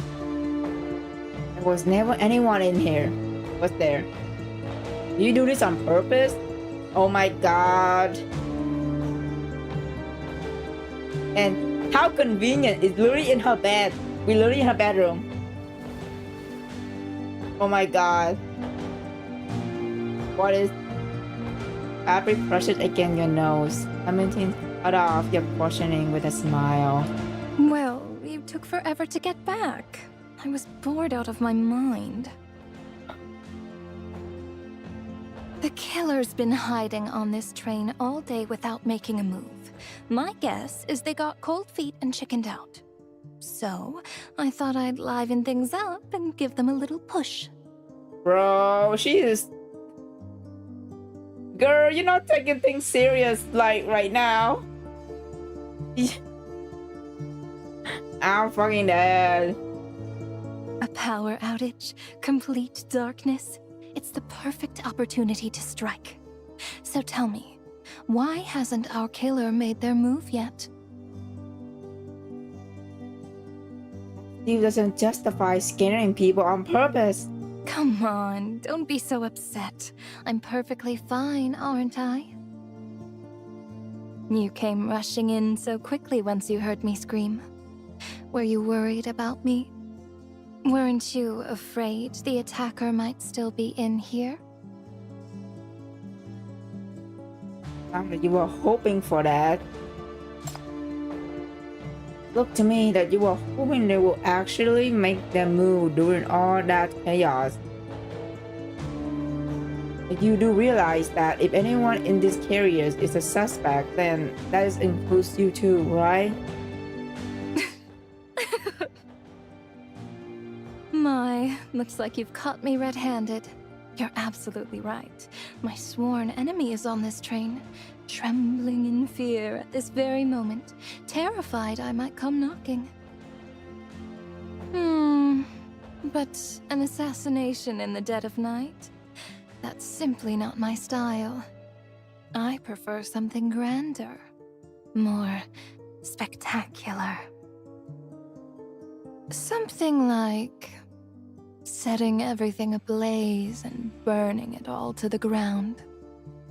How does that sound? Huh?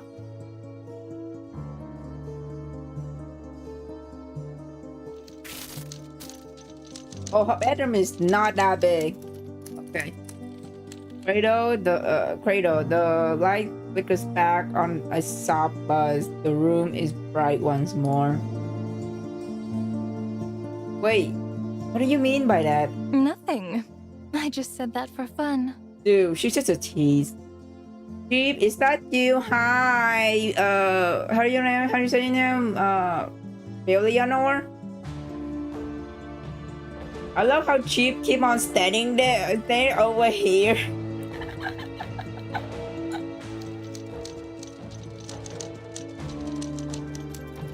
Don't take this joke too seriously. Anyway, how is the investigation coming along? Do you find the other half of the letters your employer asked? I make some progress. Not much though. Your investigation so far has given you a basic understanding of the passenger on this train. But it's not enough for you to guess what they are thinking. Who is it that wrote that letter, and why would someone make such an insane threat? This is the thug with long criminal record who suddenly showed up on this luxury train car. Is it the elderly woman who inherited a fortune yet seems so scatterbrained? Or the young merchant whose words were so ambiguous, who seemed to share some complicated history with Clementine?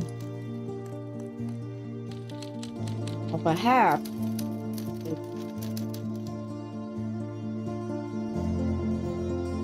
late. The dining car is already closed, and all the passengers have likely locked their door for the night. Any further investigation will have to wait until tomorrow. Or is it kinky Clementine? Nah, I don't know. Perfect. We've been at this for hours. My shoulders are killing me. Oh my god, dude, she's teasing Cheap at this point. Clementine stretches and hands you the letter as she's prepared to retreat to her room for the night. Before opening the door, she turns back and flashes you a smile. Good night, detective. Good night. We have been at this for hours. Love plays in the path to nowhere world. Oh my god. So the new Langley skin. I think one of her line is like, what's it? I'm trying to remember. Was it clear insight? Something about clear insight intelligence. And then the line after that, she say, come to my office. She really like, it's like, holy shit. You clearly know what she meant. It's like, you too, tell her good night in return. See you tomorrow.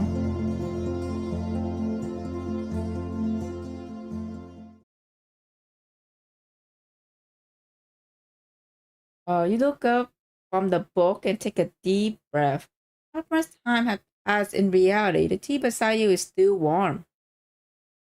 So, still tangled up with the me in the story? Hacks to kink. Oh my god. Hang up in the me in the story. Do you really need to ask?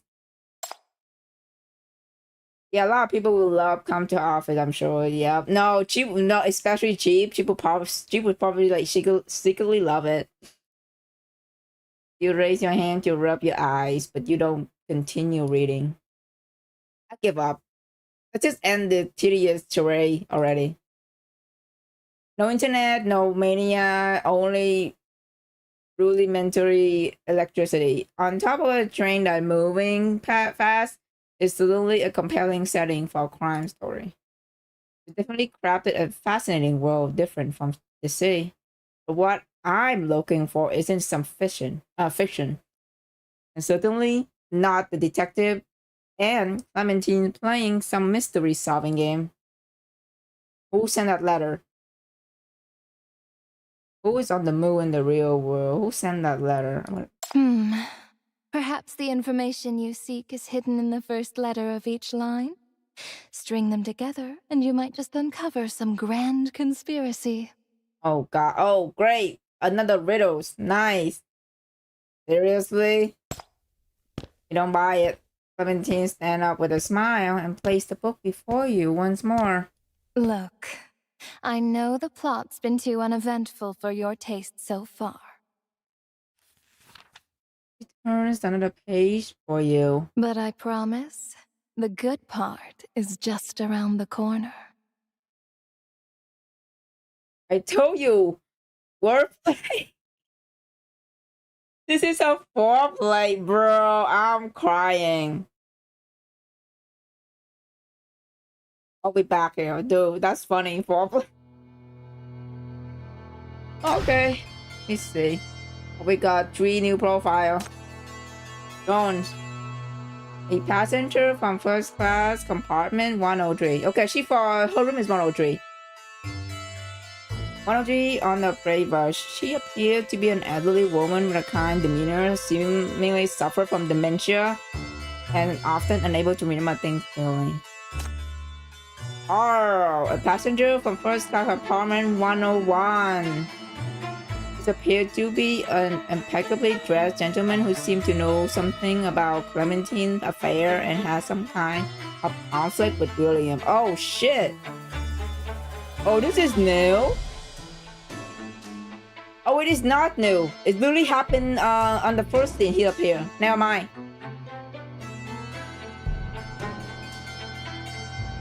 Okay. Passenger on first class compartment 102. He has a menacing appearance and hostile attitudes. Looks to be an extremely dangerous individual. I have a feeling he's going to be the first victim.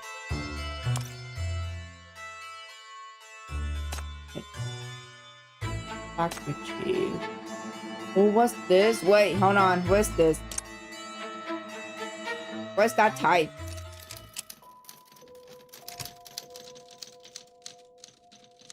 Give this woman a Wordle at Sudoku, she will love you forever. Oh my god.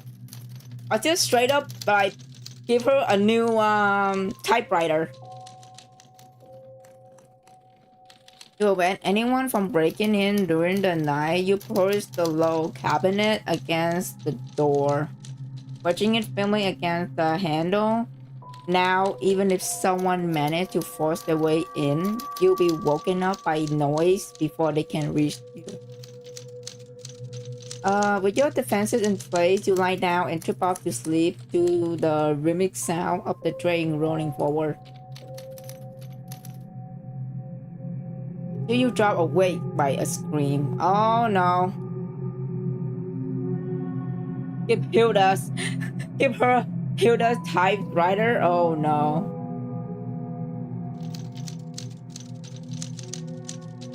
The scream came from somewhere close. One of the neighboring rooms. It seemed you forced okay. One of the neighboring rooms, it seemed. You force your eye open and glance at your watch. 50 seconds. What happened? When someone attacked, you swing out of your bed and hurry to the door.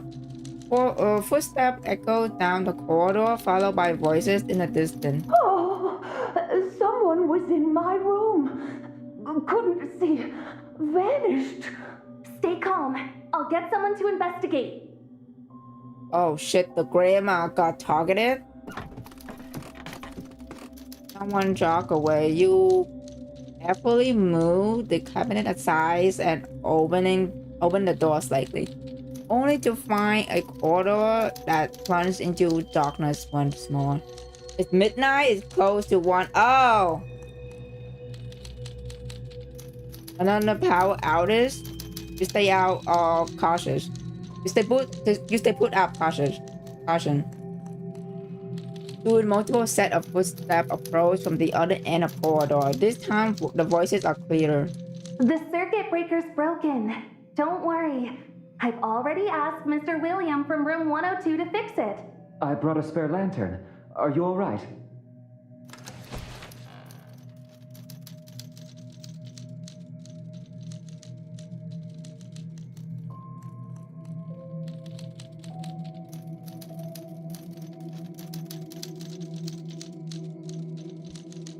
Okay. The door opened, followed by the sound of things being moved around. Not long after, the attendant and Carl step out of the room and go their separate way. Seemed like they found nothing. Which means she probably got to bed like an hour or 2 ago and got woke up by this. Okay. You secure the door once more. The power still hasn't been restored. You check your watch again. Oh shit. You return to bed and close your eye and try to embrace sweet dream. Oh my god, who is it now? This time the sound is much closer. You can tell it's coming from Clementine compartment. Clementine? No response. Or something break. You need any help? Knock on the compartment door. Soon a muffled female voice comes from within. I'm fine. I can clean it up myself. On hearing a response, you lie back down, now reassured. Drowsily glance at your watch before drifting off.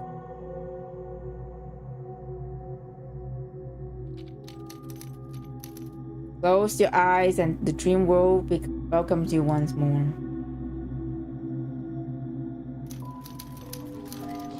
Faintly hear a sound from corridor. The attendant has returned. Carl is speaking with her. Seems like he's asking for a fresh towel. Power seemed to be back on, then heavy footsteps passed by. The attendant is thanking William for fixing the circuit breaker. The sound outside going increasingly muffled, gradually blending into a indistant The land of dream beckons. There you will find no murder, mystery, or culprit. Only the warmest, most peaceful darkness awaits. Finally, with no further disturbance, you fall into a deep slumber.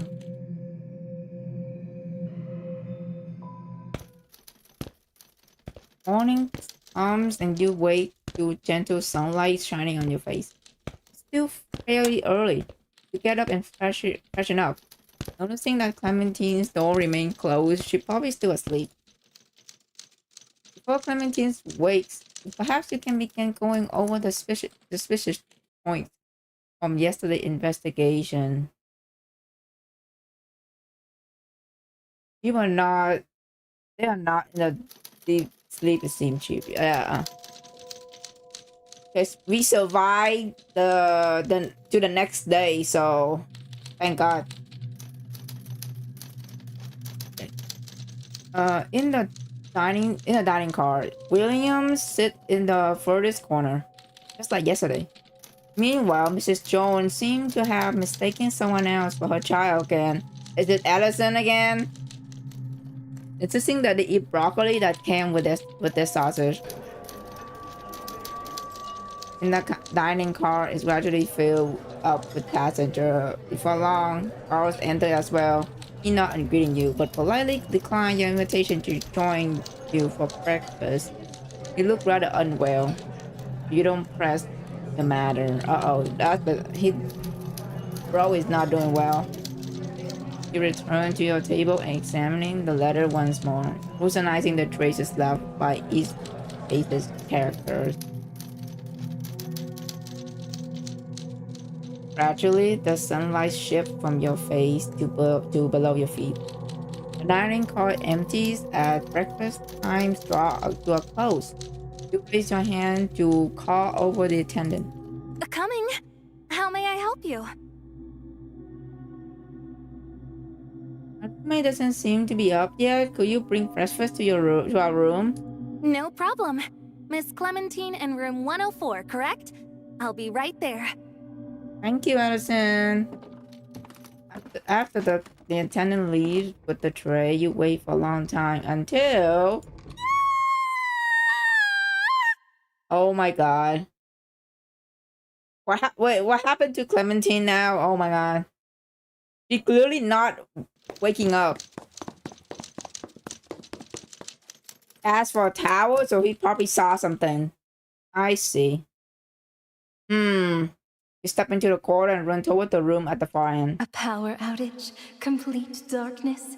It's the perfect opportunity to strike. So tell me, why hasn't our killer made their move yet? Conversation from last night echo in your mind. Anomalous feelings begin to take hold of you. You came rushing in so quickly once you heard me scream. Were you worried about me? Weren't you afraid the attacker might still be in here? Your heart beats faster and faster. Your footsteps too grow heavier along with the pounding. My, looks like you've caught me red-handed. You're absolutely right. My sworn enemy is on this train, trembling in fear at this very moment, terrified I might come knocking. Tell me. Uh-oh. Is she the victim? You burst into room 104. The room is shrouded in darkness. The curtains aren't completely closed, allowing a streak of pale light to cut through, casting a narrow shadow that falls between the bed and the floor. Partition doors stand open. Clementine lies on the bed, body curls up slightly, head tilted to one side. Her expression is serene, as if she finally drifted into sleep after a long, sleepless night. Oh my god, what the F?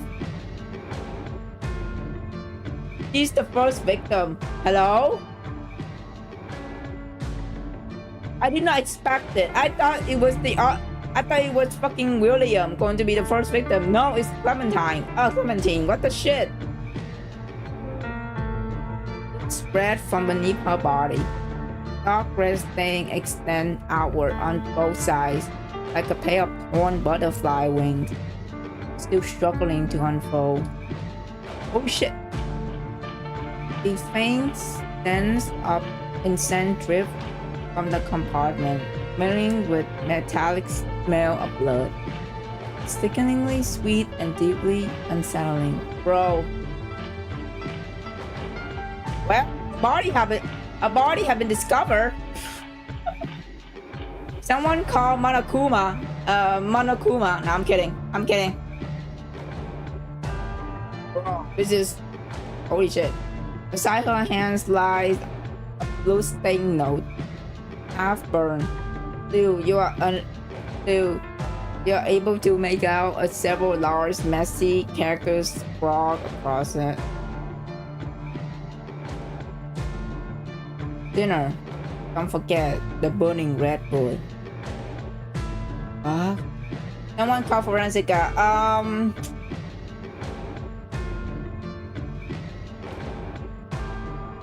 Burning redwood? Find an illustration right next to the last line of text, tucked between the manuscript pages. Your gaze is drawn to the image, light of blood, a dead woman, and placed beside the woman's hand is something that shouldn't exist in this fictional world. What is she holding? This is a palm device? Isn't this supposed to be a retro setting without any communication device? Before you can voice the question, your own terminal rings. Notification sound rings out in succession. It's Nightingale. The message rolled down, finally stopping on a link. It's... Oh, back to dismiss. What is happening, bro? Breaking news. The first half of Prey just dropped on the official site. I keep trying speculating who died, but I never would have guessed that the victim would be Clementine herself. And what does the burning wood even mean? Can any knowers please explain? I'm dying to know. It's the dark web, yeah, it's fucking dismiss. Bro. Wait, the author Clementine died? No, the real one is fine. It's the character with the same name in her new book who died. This new book is serialized. First few chapters has already been posted online, but the final chapter and conclusion haven't unlocked yet. You'll have to wait another week for those. What does burning redwood even mean? It feels like a real important clue, bro. I'm not sure. I'm not usually active here, but that phrase you're talking about will be that fire. That fire? You look up immediately. Oh shit, she was Googling it.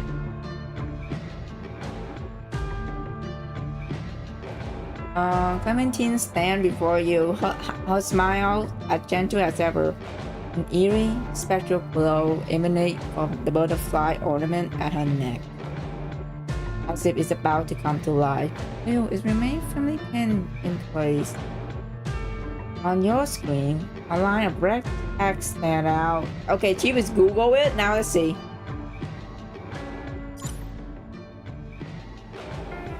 NF105 Eastside Fox.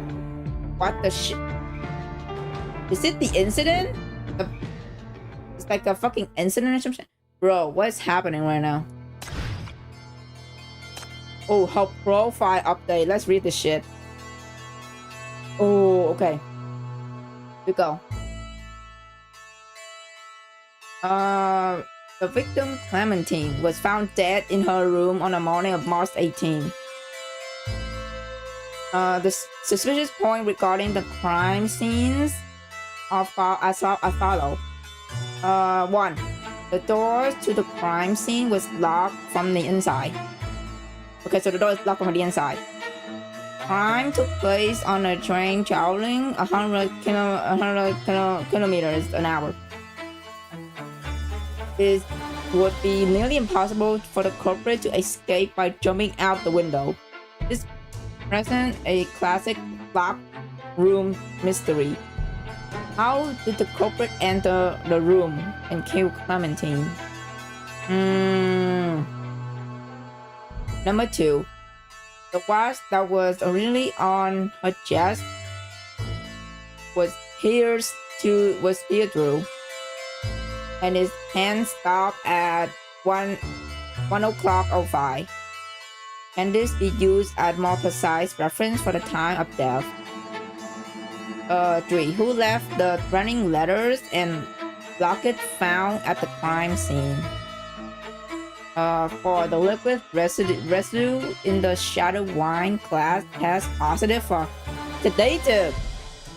Did the culprit deliberately spike the drink? Oh shit! So someone drugs the drink, and she drank it. Oh shit! Wait, So when she was sleeping, all those shattered glass noise happening outside was like... Was it the culprit? Wait. Holy shit. Oh my god.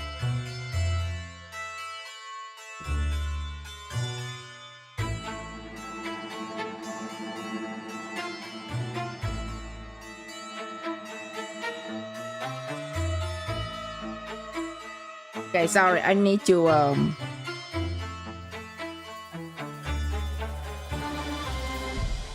It's getting dark in my room. I have to turn on the light. Okay, I'm back. Okay. Dude, this is crazy.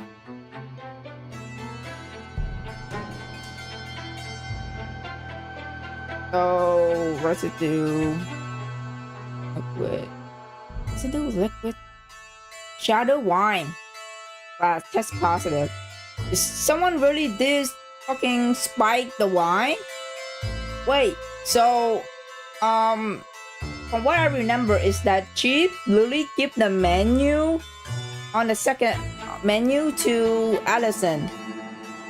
And Allison was preparing the food for Clementine, right? And I don't know, maybe this is me, but it's either Allison or somebody else like trying to frame Allison for spiking her drink. Oh, who the fuck did this? Bro.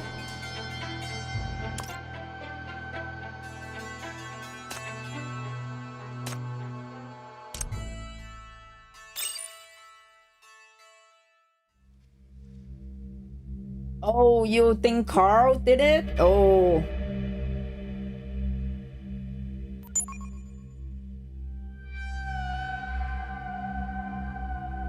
I've been getting a lot of requests in my DM lately. Make a dedicated post to explain. The legend of burning redwood dates back over a decade. Supposedly a cursed streak in East Side was about to be torn down and rebuilt rebuilt when a mystery fire suddenly engulfed it. The blaze blazed for 3 days and 3 nights. Nothing could put it out. The flames lit up half of East Side like a massive burning redwood. Ever since, rumors have been all over the place, what's true and what's not. Honestly, I'm not even sure that place ever exists. Oh shit.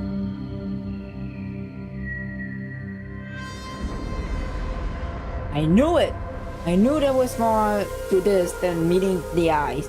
Another case. How exciting. Who even dig up some whole case like this to write about? Chasing much? Plus, didn't this case barely get any attention to begin with? Wait, remember that rumor about Clementine? How disasters always follow after she published a book? Do you think there's a chance that the incident is connected to this fire? Oh, interesting. Clementine did say if she would do it, she would burn the whole train. Oh yeah, bro, this is renowned author Clementine's unearthed whole case. Does the burning redwood in Murder on the Brave Express really exist? Best-selling novel leads to bizarre fire. Just what might the truth be?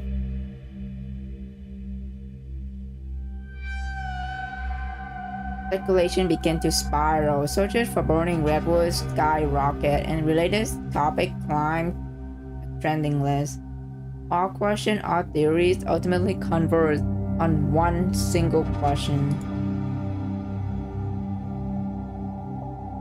What connection does your book have with the fire in NF-105? The study remained as warm and cozy as before. Clementine still sit across from you. You rise to refill your tea.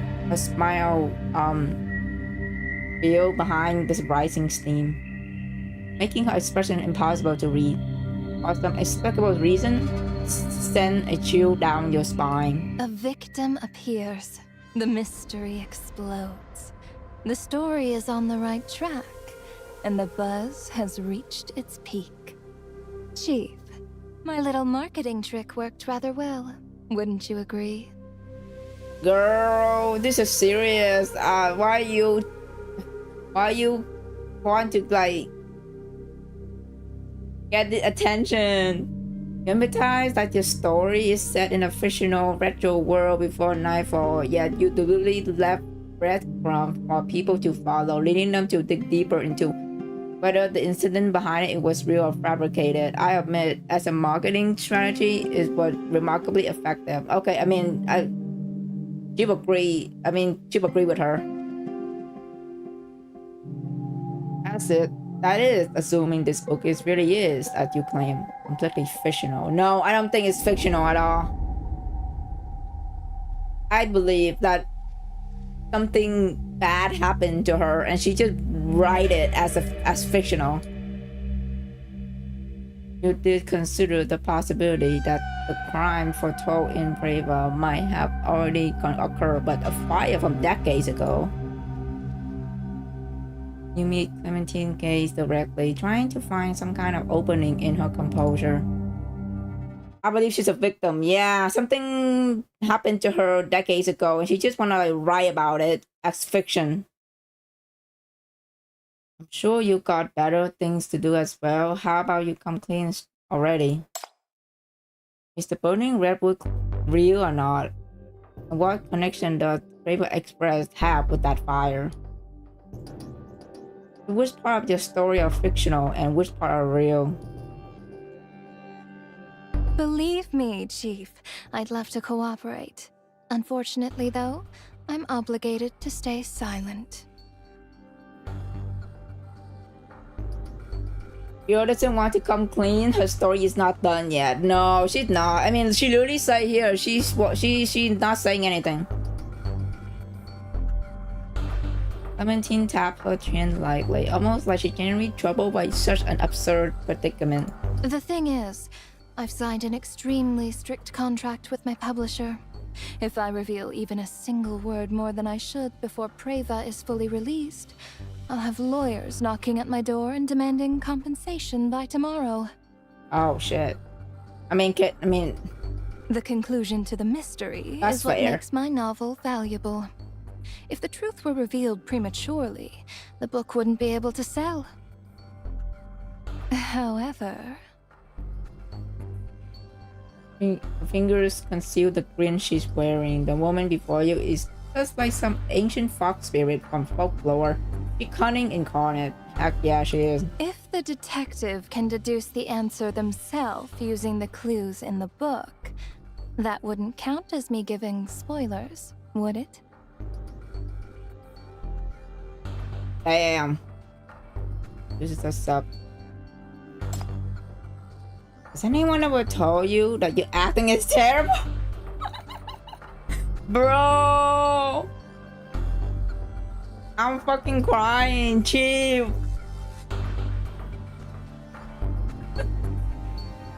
Your acting is terrible. You don't need to be that mean. Oh my god. Oh my. Was it that bad? Literally say that to her face. I'm crying, bro. I can't. The contract is just an excuse. You can tell she's making things difficult on purpose. You really go to all this trouble just to make me keep reading your book. Writing is no easy task. Naturally, a writer would like to preserve their story's secrets until readers reach the ending. It wouldn't hurt to indulge in this little game now, would it? Think of it as a deduction challenge. As both reader and detective, you must search the book for clues that are hidden in the smallest details, just like anyone else. And then, you'll ultimately uncover the mastermind behind these heinous crimes. What makes you so sure I'll play along? My NBCC team is right outside this building. I wouldn't mind continuing this conversation elsewhere, you know? True. But if you really wanted to use force, you could have dragged me back to the MBCC the moment you walked in. You didn't haul me in for questioning. That makes me think we're on the same page. We both want to keep this little misunderstanding between us. She'd be so frustrated with her, and Clementine is ratioing her left and right. Yeah. Authors hate spoilers, but I'm more than happy to guide you on your journey to the truth. Book page open before you once more. The illustration of the victim is strikingly disturbing. You're staying beside the victim, spread out like butterfly wings. You look up and see the wall butterfly specimen behind Clementine. They seem to mirror the death written in her book. Rest assured, Chief. I promise. Whatever it is that you're looking for, you'll find the clues you need in this book. So, read it and solve the mystery. Wow. Just who on this train killed Clementine? Okay. I think it's Carl. I might be wrong though. I think it's Carl. Carl and Clementine have history. So I think it's Carl. I vote for Carl. Yeah, I think it's Carl. Shit.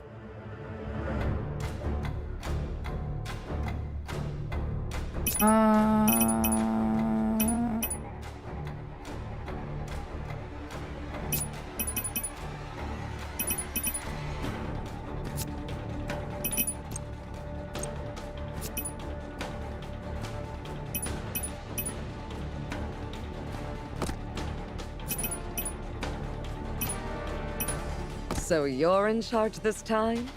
This should be fun. Yeah.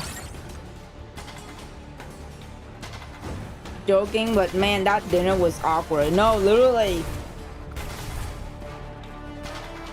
Okay, after this, I will take a break and go eat. TikTok won't let me take a break longer than 20 minutes, and the stream will automatically like turn off. So I will be back after 30 minutes. I will go back in streaming again. So just letting you guys watching that I'm not done yet. I'm just turn off the TikTok stream for now, and then I'll come back after the break. So it's not done.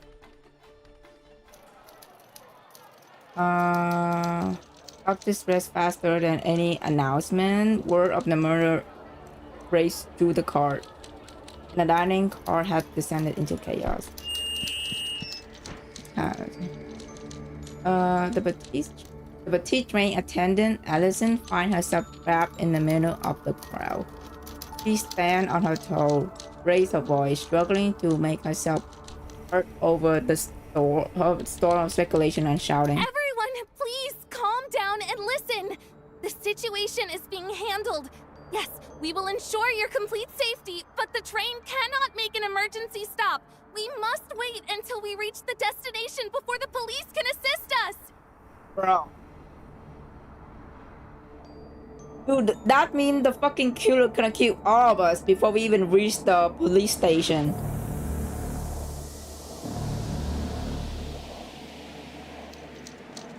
Crazy.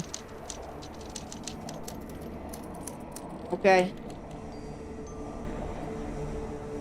Okay. Behind a thin wall, the train conductor dabbed the sweat on his temple with a handkerchief, bumbling instruction to a subordinate at his side.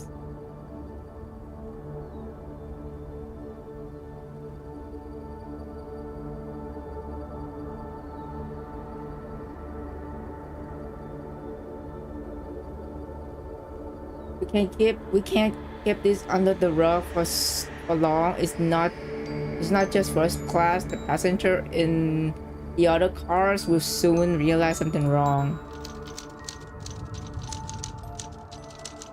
He quickly glances out the window at the receding drag. The train can stop. I'm not sure if the killer is still on board. But we need to find them quickly, otherwise, when we reach the station, we are finished.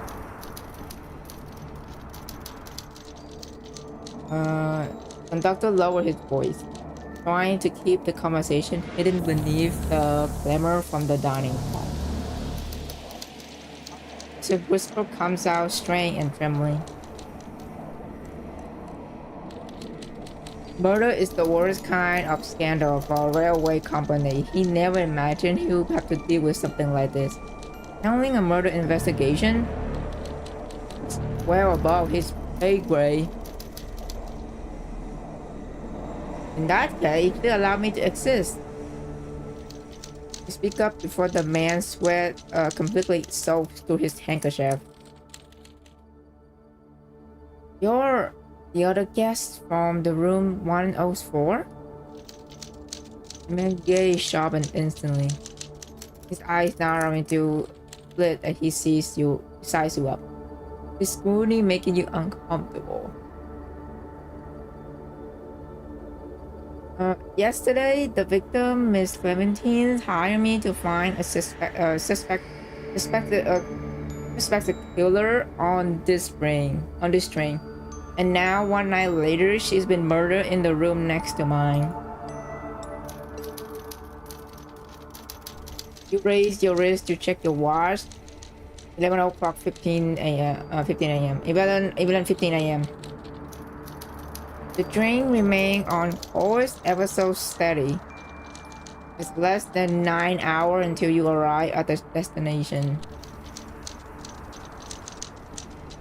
Not much time, but enough nevertheless. If you work fast, that is. Fortunately, the scene remains untouched. The passengers haven't scattered yet. For the killer is likely still on the train, hiding among the passengers. My bet is still on fucking Carl. Carl is the one. Carl knows so much about Clementine. Is fucking so suspicious. I understand that being in the room next to the victim make me the prime suspect, but I must ask you to give me a chance to clear my name. Give you my word as detective, I will uncover the truth behind this case.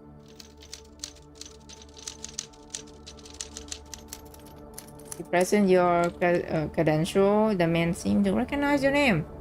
The expression suggests that he's now feel conflicted. He pressed the advantage with one final offer. If you still have doubts, you're welcome to assign someone to monitor my investigation and see if they make any suspicious move. And if that's the case remain unsolved by the time we reach our destination, you can hand me over to the authorities as your prime suspect. Oh my god, Chief. You're way too nice. Yeah. Logic in motion. That's appeal. Times like these, when the persuasion skill you hone from years of finding clients show their worth. Conductor expressed shift repeatedly as he weighs your word before finally relenting with a nod. Now, the stage is your detective. Here we go. Do off the crime scene and every compartment in this carrier. Don't let anyone clean or touch anything. Every trace can be a vital clue. So, compile a list of everyone who entered or left the first class carriers last night. Interview them one by one shortly. One more thing, the passenger in the second class with medical background. Please bring her here. I'll need her assistance with examining the body. Oh shit, Forensica. Oh shit, she helping us. The attendant Allison will know who I'm referring to. Yep, it's it's Forensica. Examine the scene, document the evidence, interviewing the witnesses, then piece together the truth. What exactly happened in Clementine's room last night? Oh boy.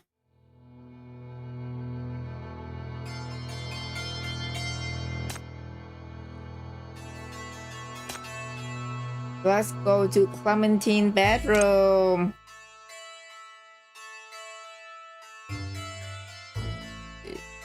The conductor walks away, muttering under his breath. It's clear his suspicions haven't been fully laid to rest.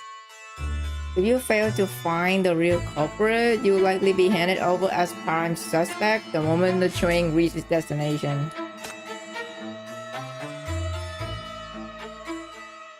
But at least he granted you a permission to investigate. You still have time to uncover the truth before the train reaches its final stop. Crime scene is in the neighboring compartment. That's where you could begin your investigation.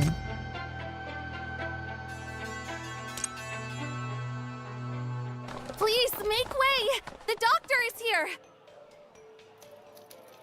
Hey! Forensica! The crowd divides, barely creating a narrow path.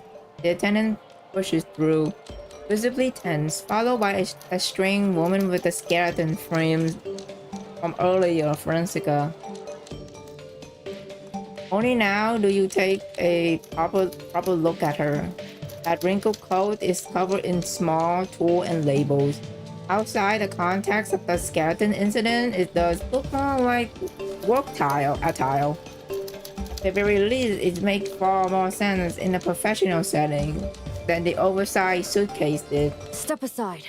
Don't contaminate the scene. She ignored the stare around her and walked straight towards the body, unfolding a pair of disposable gloves as she goes. She put them on in a clinging motion and tightening them at the wrist. She crouched down and carefully observed the body condition. She then undresses, exposing the torso, and began examining the wounds in detail. Left chest. Fourth intercostal space. Clean wounds. Right hand. Sharp weapon. She got stabbed? Some shit? And the second wound is... Oh, she has so many wounds. Oh, go shit. The second wound is below the right lip. Oh, the right rib. The third exam... She confirmed and record each wound in detail. The entire process is seamless. Incredibly focused, fingers moving with precision and efficiency. For a moment, you are almost dumbfounded. It's hard to imagine that this calm, composed doctor, the same person as eccentric woman lugging a skeleton around earlier. And a bulky figure pushed through the crowd. The hot building man glances at the scene and immediately turns his head away. With a handkerchief to wipe the sweat from his brow, though his mouth doesn't stop running. How did the person die? Any conclusion yet? Can you tell me who the killer is? How are they? Are they male or female? The murdering is still on the drain, right? Forensica doesn't look up. She pulls out a high-intensity flashlight and directs the beam onto the body. D3PO's talking again. Oh, great! Someone's yapping. Can't he just shut up? Who? D3PO. He's a good guy, because when Look is working, he knows to keep quiet and stay in the background. Jessica mutters without looking up. Her hands are moving noticeably faster now. Conductor scratches his head, really unable to follow her logic. You decided to speak up then. I believe what she's saying is that she needs a quiet environment when she's working. We should give her some space.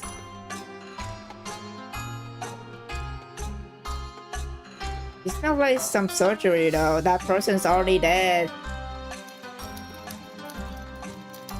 Francisca flicks her wrist and the high-intensity flashlights shine directly into the conductor's eyes.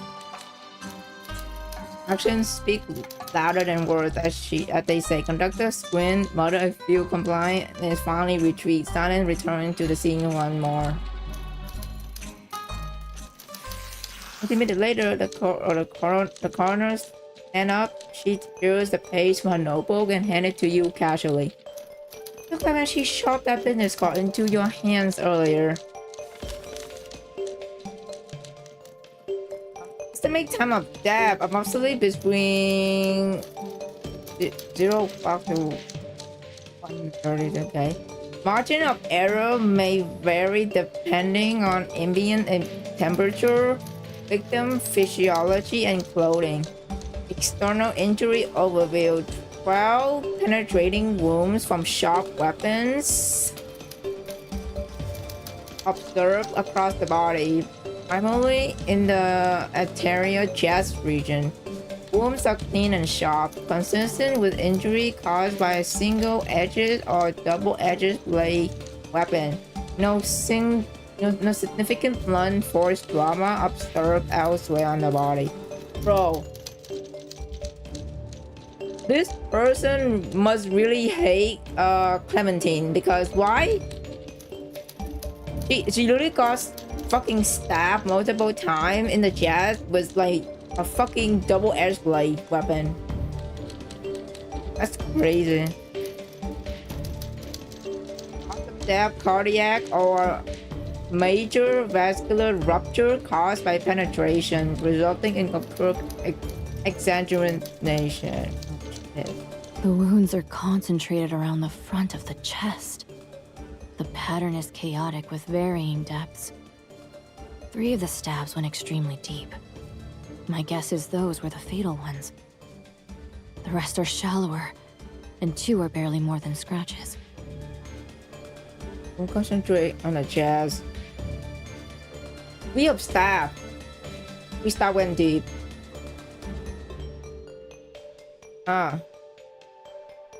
What did that tell us? Are we looking at 2 attackers with different level of strength? Can't say for certain. It's also possible the killer deliberately used varying force to throw off the investigation. Though, what I can confirm is that the victim had already lost consciousness when the murder took place. Judging from the wounds, there was virtually no resistance.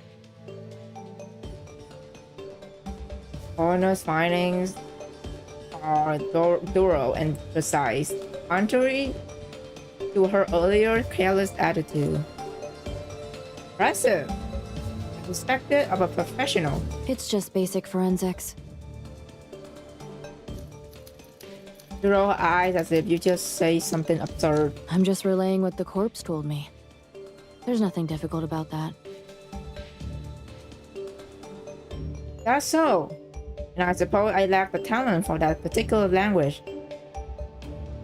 As a detective, I've seen plenty of people who either scream at the sight of a corpse or develop an unhealthy fascination with them. Not many people can treat them with such composure. I can tell you that you truly respect them. The words catch her off guard. She turned her face away and falls silent for a moment. That's because they deserve it. She basically like respect the dead, man. Prop to her. The living come in all sorts. Good, bad, idiots, liars. But the dead are equal. A corpse is just a corpse after all. They don't lie. They have no bias. And their honesty is absolute. Listen to them, and they'll give you the truth. It's the most effective form of communication there is. She speaks quietly. For some reason, it reminds you of the way she looked at those born in the corridor earlier. She had that same calm, gentle gaze. It seems she reserves all her harshness and caustic remarks for the living. I have met an exceptionally skilled forensic pathologist then. Please allow me to introduce myself. I happen to take on detective work from time to time. Perhaps we'll have the chance to work together in the future. Woman hesitates for a moment before slowly nodding, seizing the opportunity to continuing. Aww. By the way, did you work at the City Forensic Research Institute before? I actually met a few of you former colleagues. No, your former colleagues. They were quite impressive. The moment the words leave your mouth, you notice forensic expressions instantly darkening. Oh shit. That's none of your concern. There's no point discussing this. The forensic report is complete. If you don't have anything else to say, I'll be taking my leave here. He turned and disappeared into the crowd without giving you a chance to respond. You stand there, relaying your words in your head for a moment. In theory, you don't seem to have say anything offensive, but theory and reality rarely align. Really, something you say struck a nerve. You're still puzzled, but the truth remains elusive. But right now, the case takes priority over understanding why forensic react that way. Pick up the thought and return the focus to the case. Autopsy, here we go. Got the autopsy.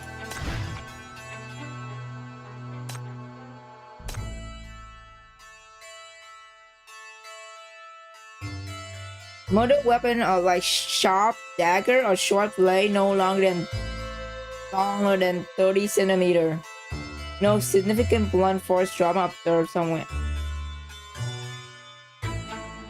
Well, she got 12 penetrating wounds from sharp weapon. That's crazy. She got stabbed 12 times. Bro, who the fuck hate her that much? Jeez. It's fucking Carl.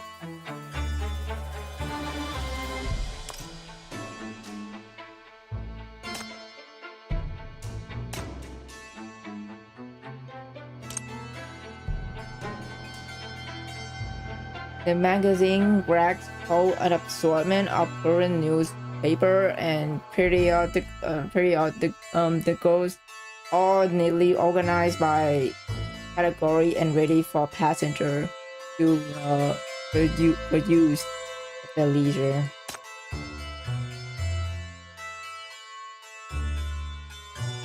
You know the sign of paper being flipped through. Perhaps there's something noteworthy in the new. You maybe scan the stack of paper. Maybe you should take a closer look and see if anything catches your attention. Oh, more puzzle. Ghost art, I don't know.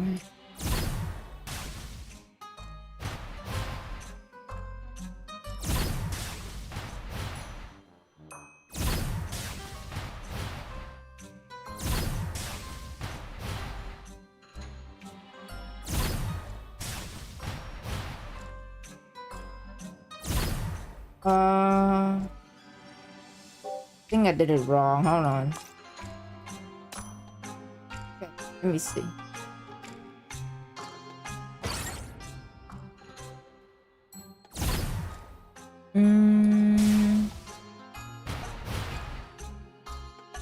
Okay.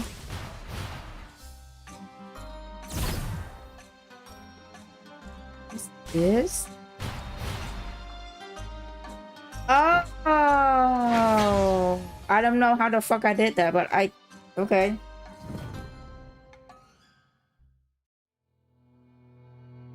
A new Facebook column titled Expose the truth behind. I'll read this. Okay. Okay, this is better. New paper column titled Expose the truth behind insurance claim denial. Oh, about fucking money. Insurance claim.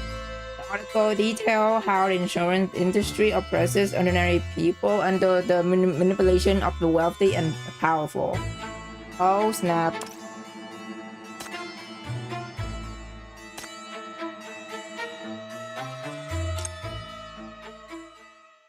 There's more puzzle.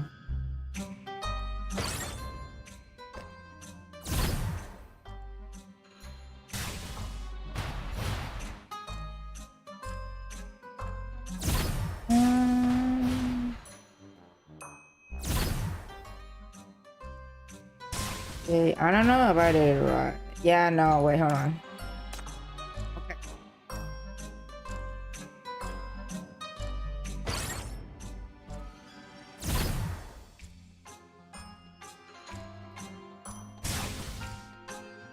So let's try blue. Blue again. And yellow. Okay. I get the mini games now. Perfect. Okay. Oh yeah. Oh Jesus. That's the place where she got fucking killed. Oh my god.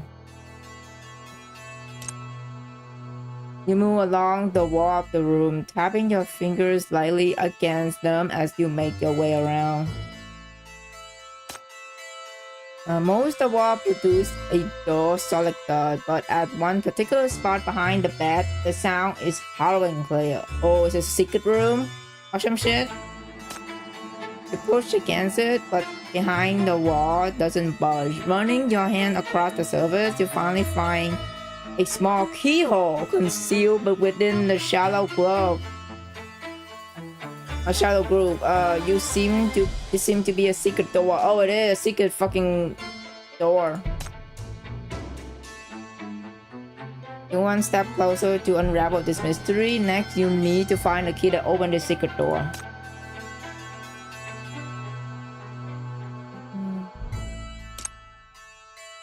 Move along the wall of the room, tapping. Okay, that's the same one. Yep, need to find the key.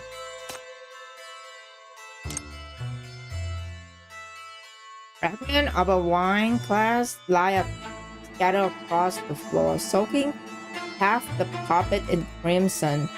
The wine's form dark red pours among the shattered glass, making the crime scene look like all the more disturbing.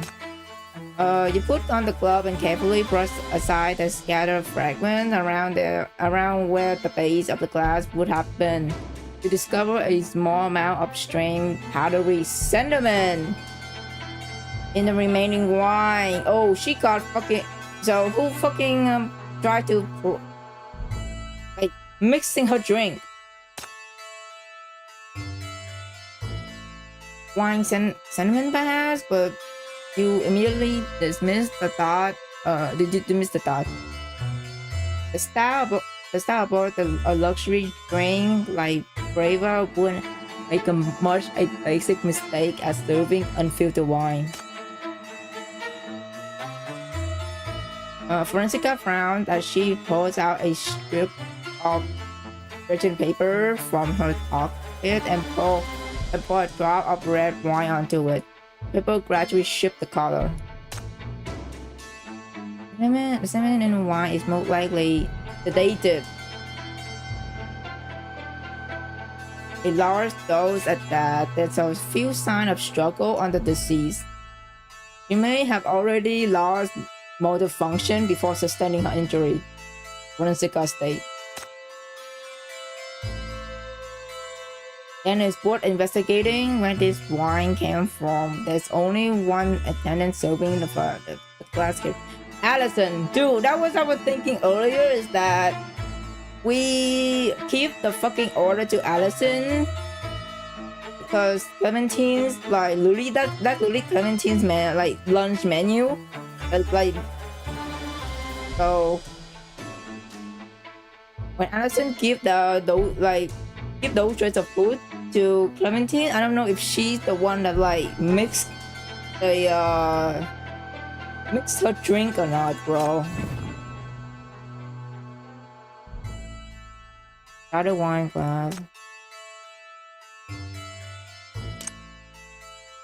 A brass string bell hangs on the wall near the headboard. Its position is remarkably close to the bed, well within arm's reach for someone lying there. Even if the victim was suddenly attacked in the middle of the night, she would have a time to ring it. Yeah, that's weird. But last night the bell in Clementine's room was never rang. No sound of struggle, no cry for help, nothing. Panic overwhelmed her in those final moments, causing her to forget about the bell, or had she lost consciousness way before she was ill?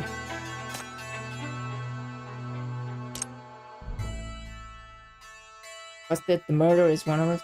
You sweep the area near the window with your eye. The curtain has been drawn back and the window itself stands more than halfway open. The gap is large enough for an adult to pass through.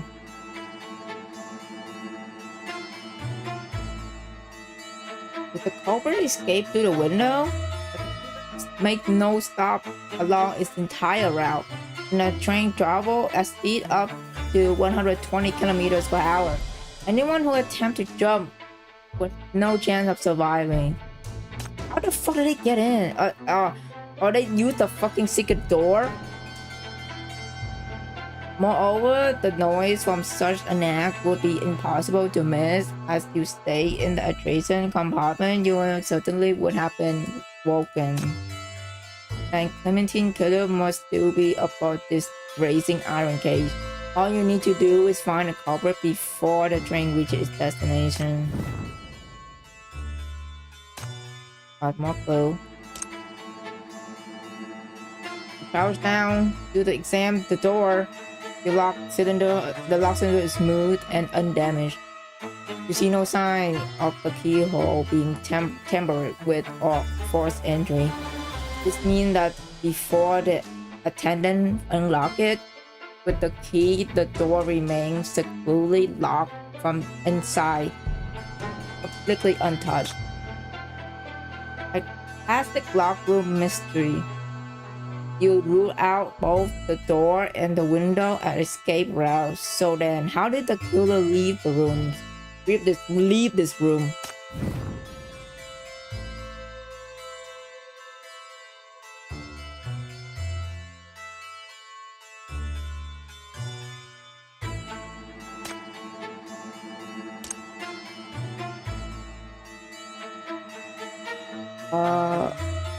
A little rest on the desk. Most of it had been burned, the content buried beneath jars, edges, and soup.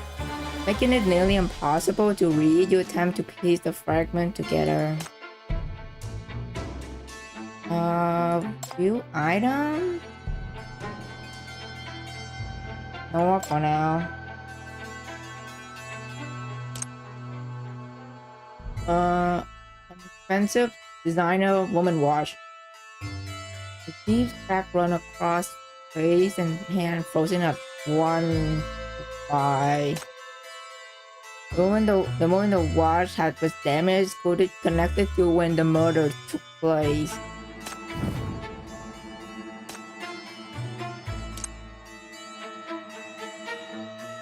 Pick up an unusual brown locket from the shadow. You open it and catch a glimpse of a small lock of golden hair arranged in the figure 8 pattern. Only then you realize this assuming locket is actually a classic piece of accessory.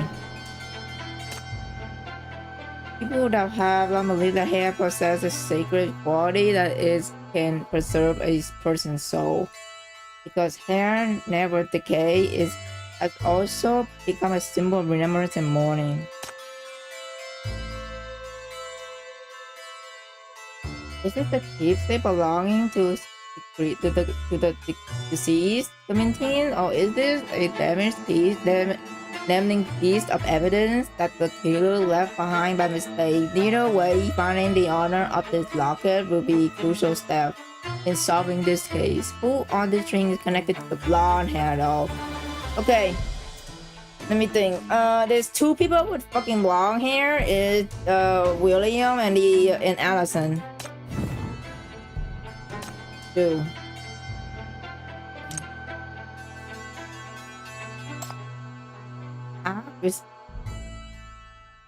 Where's the rest of the other letter though? Yeah, Allison have long hair. And this dude. So there's 2 persons have long hair. I don't know which one is fucking owning that item.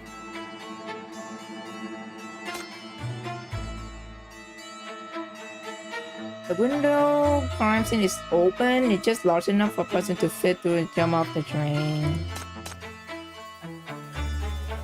Upon inspection, you find out the door locked completely intact with no sign. Tampering and forcing. It was last opened by Allison with the key when she delivered the meal. Before that, the room appeared to have locked. So Allison is the only one that can get in. But it's locked right after that. What the shit? The wines left in the glass contain some sediment. Yeah, it's sedative. Emma's brought a small lady watch. The face had been hit with some kind of sharp blade with the hand frozen in it. Giving the stab wound on the victim chest. Slightly the time of her death. Block it with long hair, yeah. This. Go backwards. Am I missing anything though? Cause let me go back. Nope.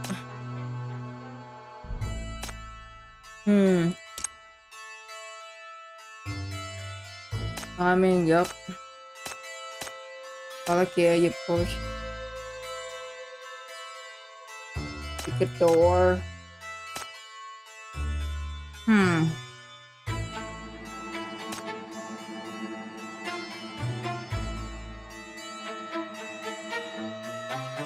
Search the room. Yeah, but like I searched everything. The problem is that it's not allowing me to process.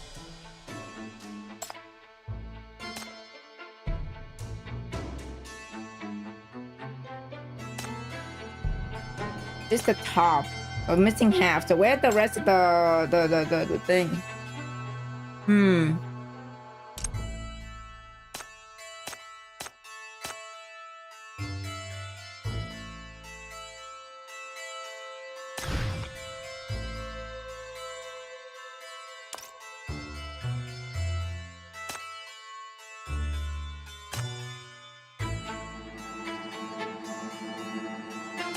Check the diner.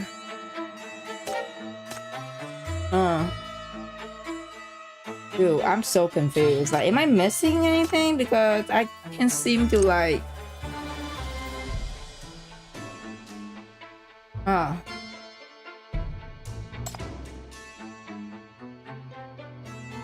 You cannot get this. You cannot get this. So. Do you play on PC? Yeah, I use the emulator. Well, I supposed to like wait for the next chapter to open? Cause I'm so confused with where I'm going to go right now, man. I find every single thing, but the problem is that I cannot collect this. It's the. Oh, never mind. I'm dumb. I'm supposed to click on that shit, bro. You successfully piece the two holes together, the paper size and text formatting properly. Bro, I thought I'm gonna be stuck there forever. That's crazy. When they fit together, they almost certainly from the same letter. This phrase, the burning redwood, might be the key to solving this case. You should ask the suspect about this during questioning. Well, we done. We finished. We got it. Yep. What about this one? Did I got it? Nope. I still don't got it. I need to find the key though. I don't have the key. Oh wait. Oh yeah. Let's talk to Forensica. Discuss the case. Hello, can we talk about the autopsy?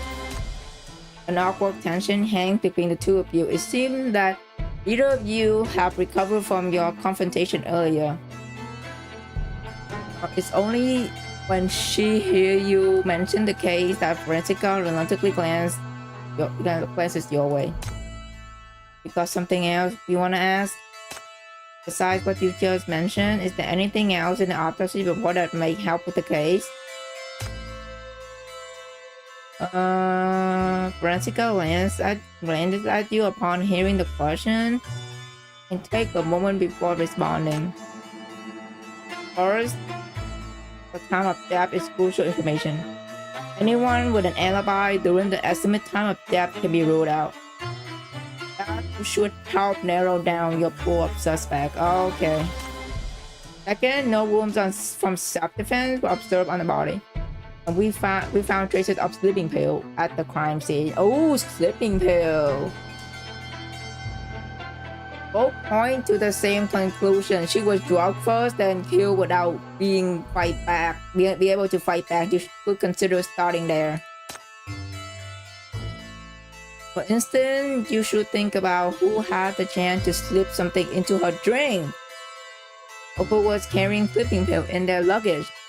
Find the answer to those questions and you might just find your killer. My suspect right now is Allison or Carl.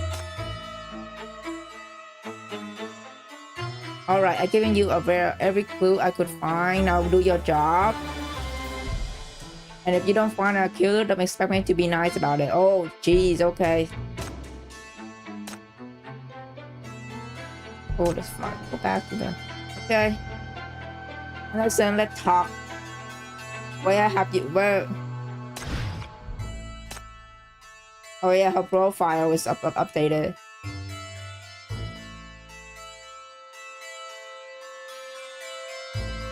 Oh, it's the autopsy of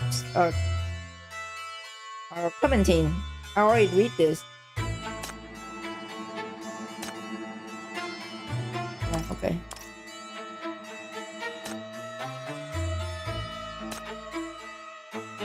Yeah, let's talk to Allison. Allison, let me talk to you, girl. Last night, timeline. Under your sharp gaze, Allison, the attendant who had been so friendly and warm, shipped uncontrollably. Her eyes dark away, unable to meet yours. She bite her lower lip and speak before you can say anything. I'm terribly sorry. The drink crew bears full responsibility for what happened. Is there anything I can do to help? Please don't hesitate to ask. I appreciate your candor, but however, what I need more right now is your testimony. I hope you can tell me everything that happened in the first class carriage last night.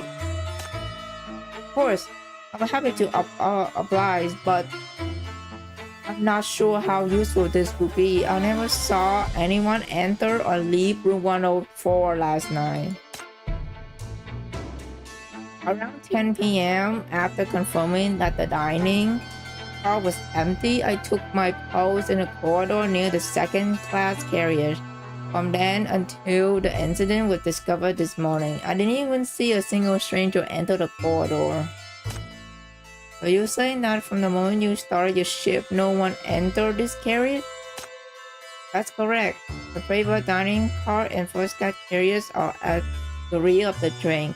Anyone entering would have had to pass right by me. I could have missed them.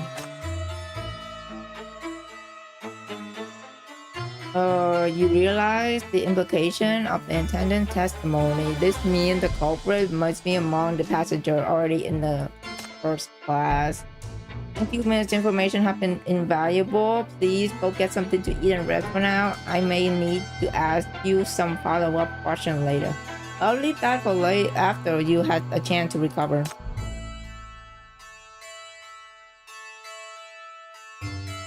The attendant smiled, carefully grateful for your consideration, and turned to leave. Just as she does, you pick up as though something just occurred to you. Oh, one more thing. Was there a power outage in the corridor around 12:50 a.m.? Oh, I nearly forgot. The first class carriers did lose power for a brief while around 12:50 a.m. After Miss Jones in room 103 rings a bell, I request Mr. William, who comes out to check on the noise, to help fix the circuit breaker. He got work again around 1:10 a.m. The corridor was in complete darkness for those 20 minutes. 20 minutes. He's walking again one. She joined in 103 rang a bell in the middle of the night? Yeah, she claimed someone had entered her room. Mr. Carl from room 101 and Mr. William from room 102 heard the commotion and came to help in the search, but they didn't find anyone suspicious inside. What the F? First class passenger suddenly had an eventful night. You make a mental note of timeline Allison gave you and begin considering implications. The key needed for the search. Allison, if I'm not mistaken, the drink staff is a master key that can open all doors. Lieutenant hesitate before taking out a key that with intricate pattern. This is the master key for all first-class cabin. It's been my imperfect possession the entire time. I can guarantee that it's never left my person last night. However, I can't say the same for the other one. The other one? Actually, the other thing I meant to tell you, there's 2 master key for each carriers. One kept by Yenton, the one I just showed you. The other is stored in the conductor office. I heard that one is missing. Oh shit. Conductor was terrified. He's ordered everyone to keep quiet about it since a serious incident, but I can't keep this to myself. Not when there's a murder involved. I felt you needed to know.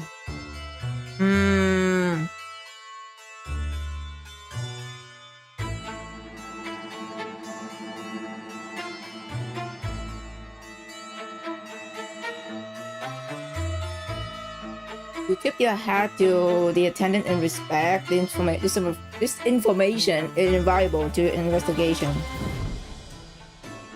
Master key.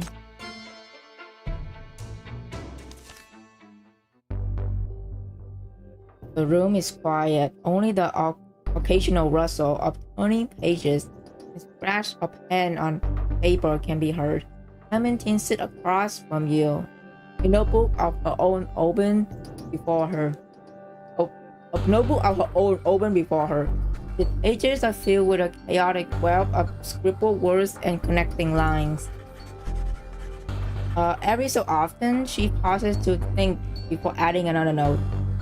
I draw a few more lines connecting different words.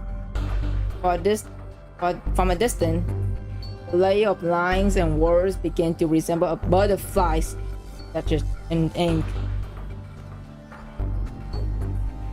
You try to make sense of her note, therefore too much of a mess.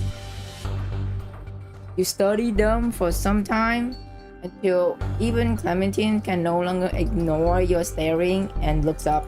How are you coming along, Chief? You need more time. A little bit more time, but I'm getting close. I just need to rest my eye for a moment. But you've been on the same page for nearly 10 minutes now.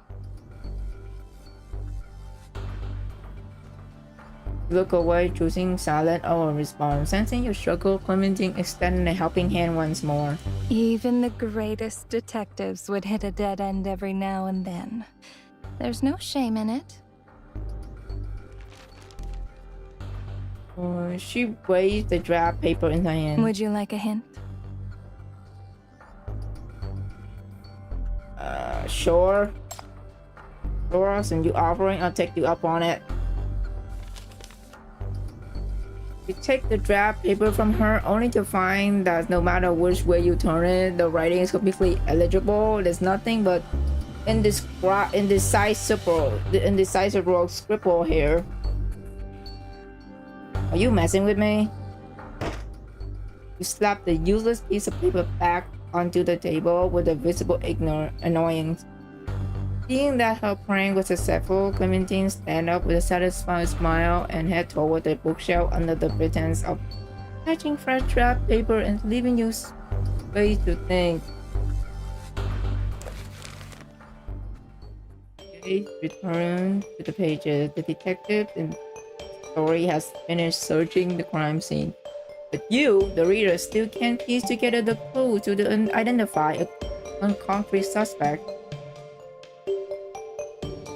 Just then, a new approach comes to mind. Oh! Unlike the version published online, this manuscript is hand-edited. That means it's most likely the original draft. So, while Clementine is away to the ending, got to gather everyone in the dining car. The jewel is about to be revealed. She raised her hand, pointing toward the culprit. To the next page, the page that follow are completely blank. The story cut right off before the big reveal. Oh damn, she's clever. Looking to the last page, the manuscript is a note. A line of elegant handwriting graced the paper. Dear naughty little cheater. Oh my god. Too bad. The final chapter hasn't been published yet. I'll only send out the manuscript for the last chapter after you leave. Oh my god. She knew. Oh man. She got us. You look up realizing something, and sure enough you met with a mischievous smile. God damn it. Did I return at a bad time? No, you came back just at the right time. This time you're the one who sigh. Game usually give the new players a beginner bonus. Like why? This time readers of mystery novel needs a quick tutorial. Then give you a questioning look. You flip back to the manuscript, organizing the clue as you go.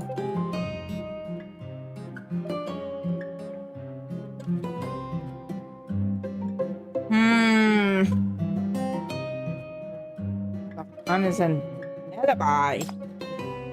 There's so many sound in the corridor during the night of the crime. Everyone was particularly active around 1 o'clock, but the alibis can only be verified through testimonies, so there's no physical evidence of the method. The victim and the detective separate around 10 o'clock and went to sleep in their respective rooms. Her door was locked from the inside, and there's no sign of tampering.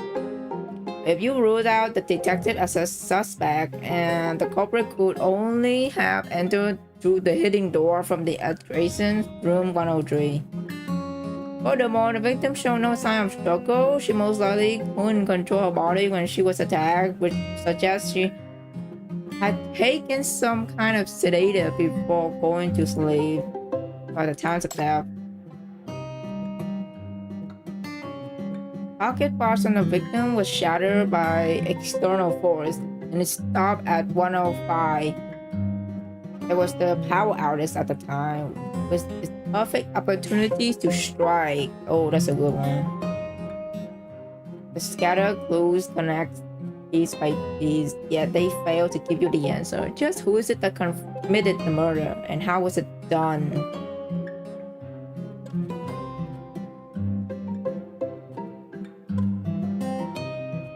Turn your gaze back to the architect of this whole conundrum. Don't give me that look. This is a challenge. What fun would it be if the puzzle was too easy? Besides, what you're missing is simply a bit of experience in a battle of wits with the author. Clementine speaks, she's flipped the page in your hand. See? I left you a hint from the very beginning, didn't I? Which one? On the back of that message, there's another line of text. If you find yourself stuck, why not try approaching the problem from a different angle? You might discover something new. That's supposed to be a hint. When the motive cannot be determined, the other method you use to identify the true culprit. Your hand, which was flipping through the pages, suddenly stopped. Your eyes are drawn to a particular line on the text. Oh yeah, this freaking line. We'll bury everyone on this train with you. stab wound. The intent was to kill. The first few would happen more than enough. But what was the point with frenzy stabbing that allowed? Follow. Revenge or was it rage? I feel like it was rage. Or revenge. Either of those two. What was our such deep hatred to? I was asking that shit. Who fucking hate Clementine that much to like fucking stab her like 12 times? In the other words, someone else on this string, aside from the victim, must be connected to the Redwood. Carl. It's fucking Carl. It's all going back to Carl. Look up just in time. See, Clementine picking up her pen. Added a stroke to the indecisible scribble as she meets your gaze. Her narrow eye. She narrowed her eyes in a smile, almost like she wasn't the one who left that hint.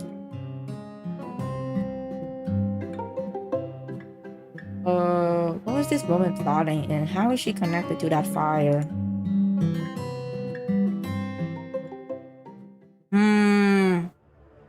Shit.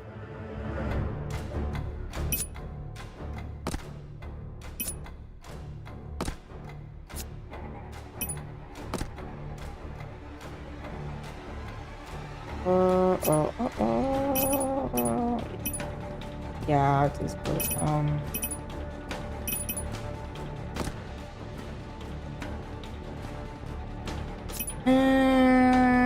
why not? I'll put Ying Ying. If I had known there'd be a fight, I would have dressed more appropriately. See. Be fine. As wisteria blooms to hold the splendor.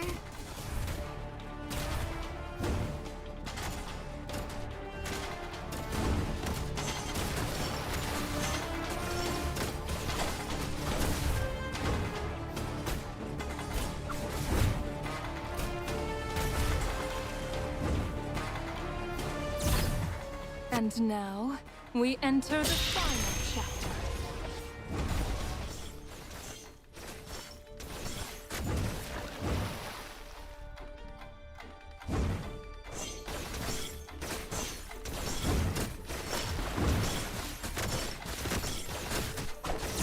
And now, we enter the final chapter.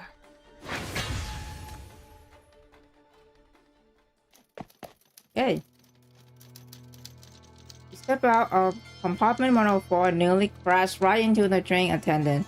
Allison jumped, startled, and stumbled to a halt. Perfect timing, Allison. I was just looking for you. What's your take on this tragedy? You're asking me? Yes.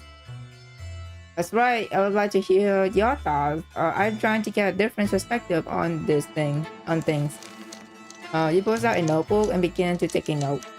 The doctor said Miss Clementine had 12 stab wounds to her chest, but only the first few were fatal. The rest were just frenzied stabbing.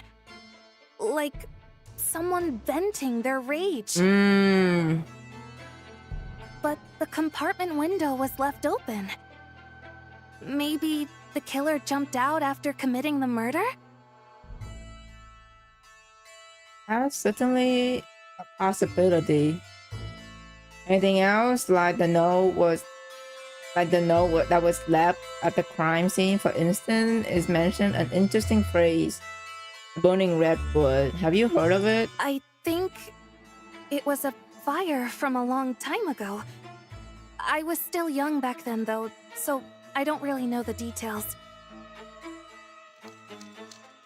Listen, rubbed her chin, trying to recall the incident, but ultimately can't provide much information. She apologetic that she couldn't be more of help. That's alright. What you're giving me is enough. There's just one more thing I need your help with.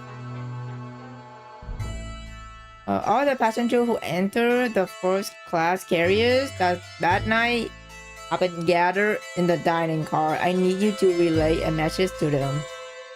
Once I give you the signal, bring them back to their compartment one by one. I would like to ask them call something. Oh shit, interrogation time.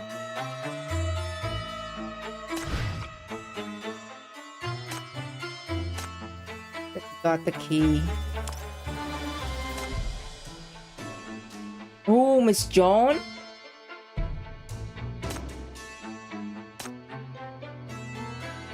This one. Oh, it's the mini game again. Okay. Always blue this time. Oh shit.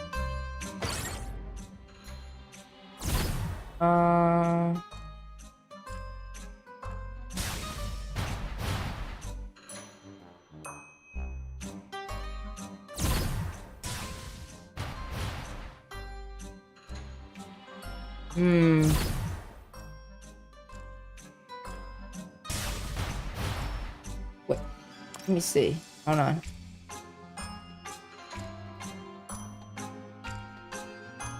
Wait. I think I did it. So if I change this to yellow, go back to red.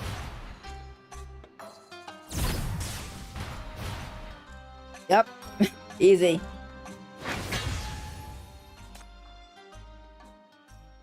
Okay. Mini game is done. Okay.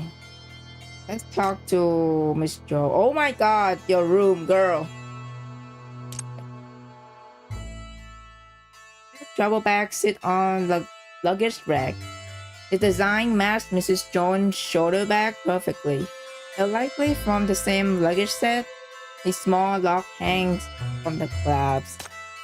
We need to open it and check what's inside. Can you tell us what the combination is? The old woman seemed to have fallen into confusion again. Faced with your question, her gaze grows and distant. She clutched the knit sweater on the bed and muttering incoherently. Red, yellow, blue, green, red, yellow, blue, green. Password, that's all I remember. What the heck is this number?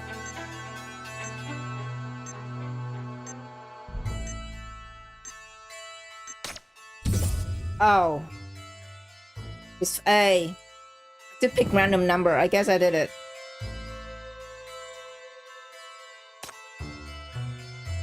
Let me see. Phone ID 76 years old, retired teacher, received a substantial insurance payout following her husband's death. Suffering. Okay.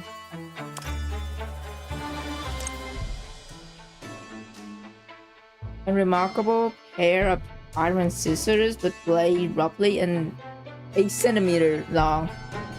They look rather old with worn edges, but they still sharp nevertheless.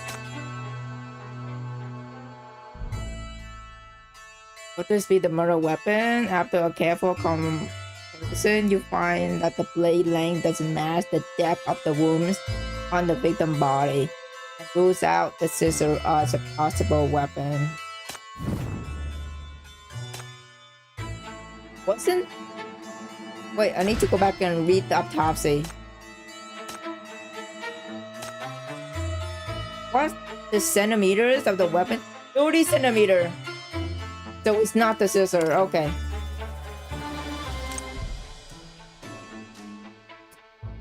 Based on the mark you examine at this crime scene, there should be a corresponding keyhole at the same position in this room.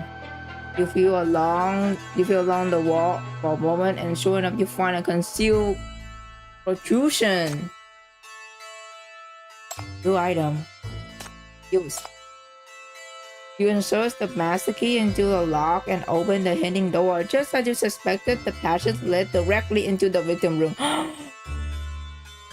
Oh my god. Wait. So they used Mrs. Jones' room and then go to the hidden door that leads to Clementine's room. Bro, who is it though? Is Mrs. Jones gonna flip out? Furthermore, Mrs. Jones claimed that someone broke into her compartment last night. Oh yeah, which means the killer most likely used this hidden door to enter the crime scene. Oh shit! Wait. Okay. How did the killer open the door? The hidden door. Could they also have the master key?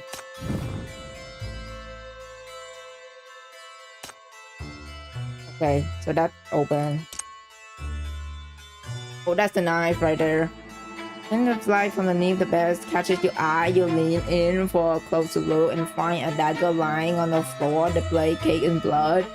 Dark stain crisscrossing the steel tell the story of a brutal crime. Dagger feature roughly 25 centimeters in total length with a 15 centimeter blade with a wide of 16. Perfect match to suspect murder weapon. Okay. It's more than capable of piercing straight to someone's heart. Oh. So they threw all their fucking crime shit in this poor lady room. Oh, got the weapon.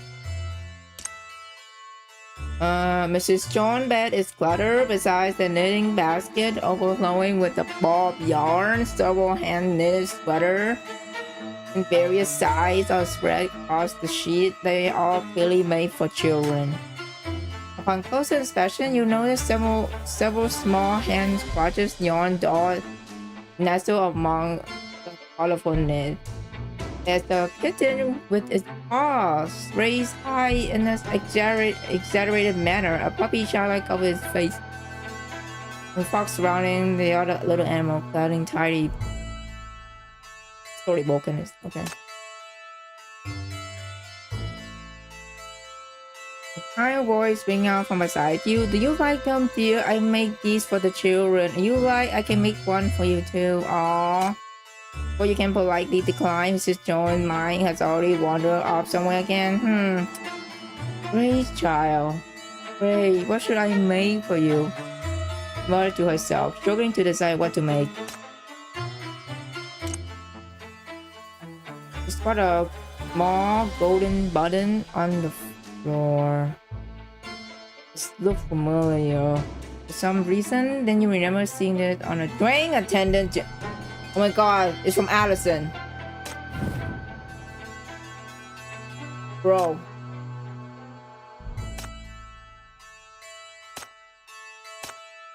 Last night timeline about the murder weapon. Have you seen anything that could be used as a weapon? A knife, for instance? Knife? What knife? Do you need to borrow my scissors, perhaps? Here. Oh, she needs the knife. Okay, the actual. Okay, let's give you the This blue stained dagger was found behind the cushion on your sofa. Please take a closer look. Do you really have no memories of this at all? Oh my goodness! Please take us away. I could never touch something so gruesome. Young one, please have some mercy on this old woman and keep that thing far away from me. Quietly return your evidence to his back and begin organizing your thought. The fact that this item appears here is undeniably strange. If Mrs. Jones is the one who hid it, hiding spot is far too obvious. Nah, I don't think it's her. But she didn't, then who did? And how did the manage to plant the murder weapon here without anyone noticing? About the hidden door. Mrs. Jones, do you know there's a passage in room 103 that connects to another room?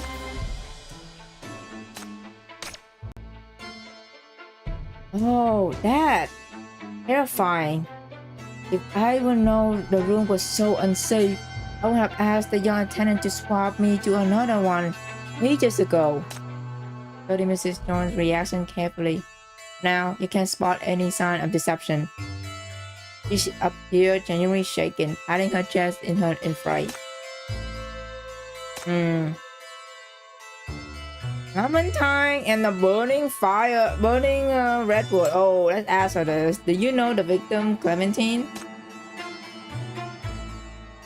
I mean, who? No, I don't know her. Never seen a young lady with that name before. What about the burning redwood? Does that ring any bell? Redwood.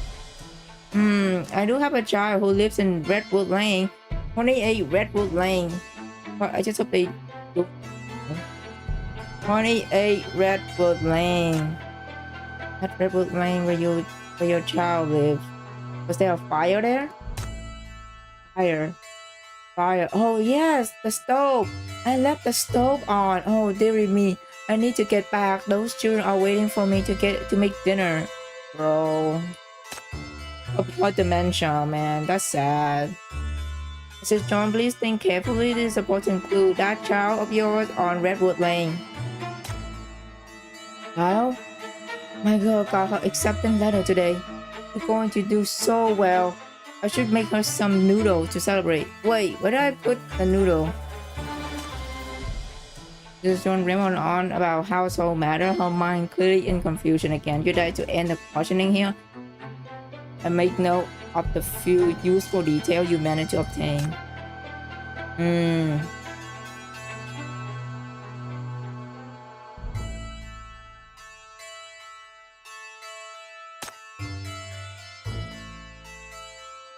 Last night timeline.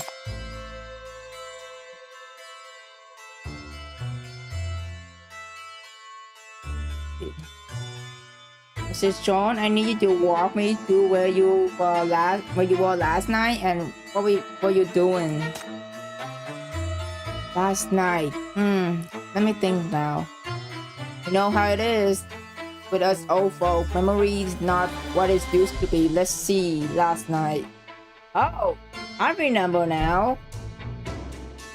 I woke up in the middle of the night and suddenly felt someone moving around in my room. It gave me such a fright, I pressed the call bell right away. But somehow neither the attendant nor the two young men found anyone in my room. Strangest thing, I tell you. I mean, people can just vanish into thin air, can they? And after that, I went back to sleep and didn't wake up until morning. You recall the timeline the attendant gave you, and Mr. John's account line lined up with her with me. If someone was in room 103, it would have been approximately. Okay. Back to the dining hall.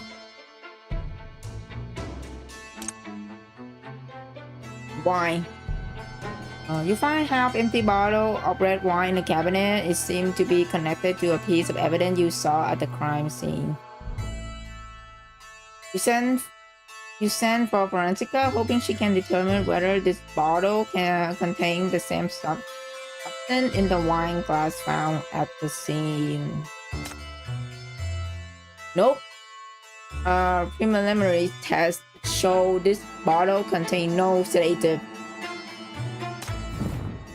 Oh, there's nothing in this bottle. Unable to open the box on the bar counter. You seek help from Allison, the train attendant.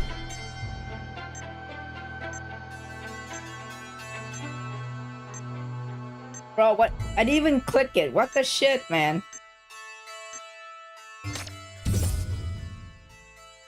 I got it right for no goddamn reason.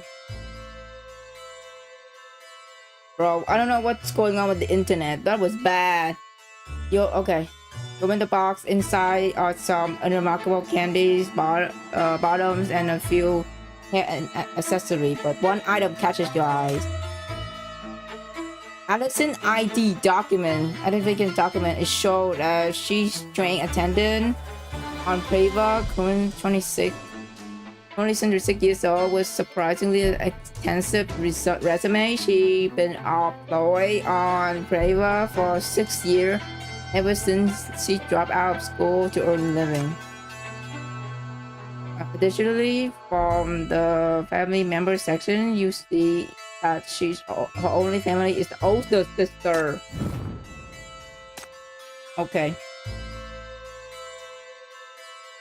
I have to end here because the internet is fucking acting the Wi-Fi, the fucking internet acting like crazy right now.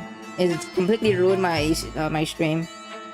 I think it's a perfect time to end it today. So yeah.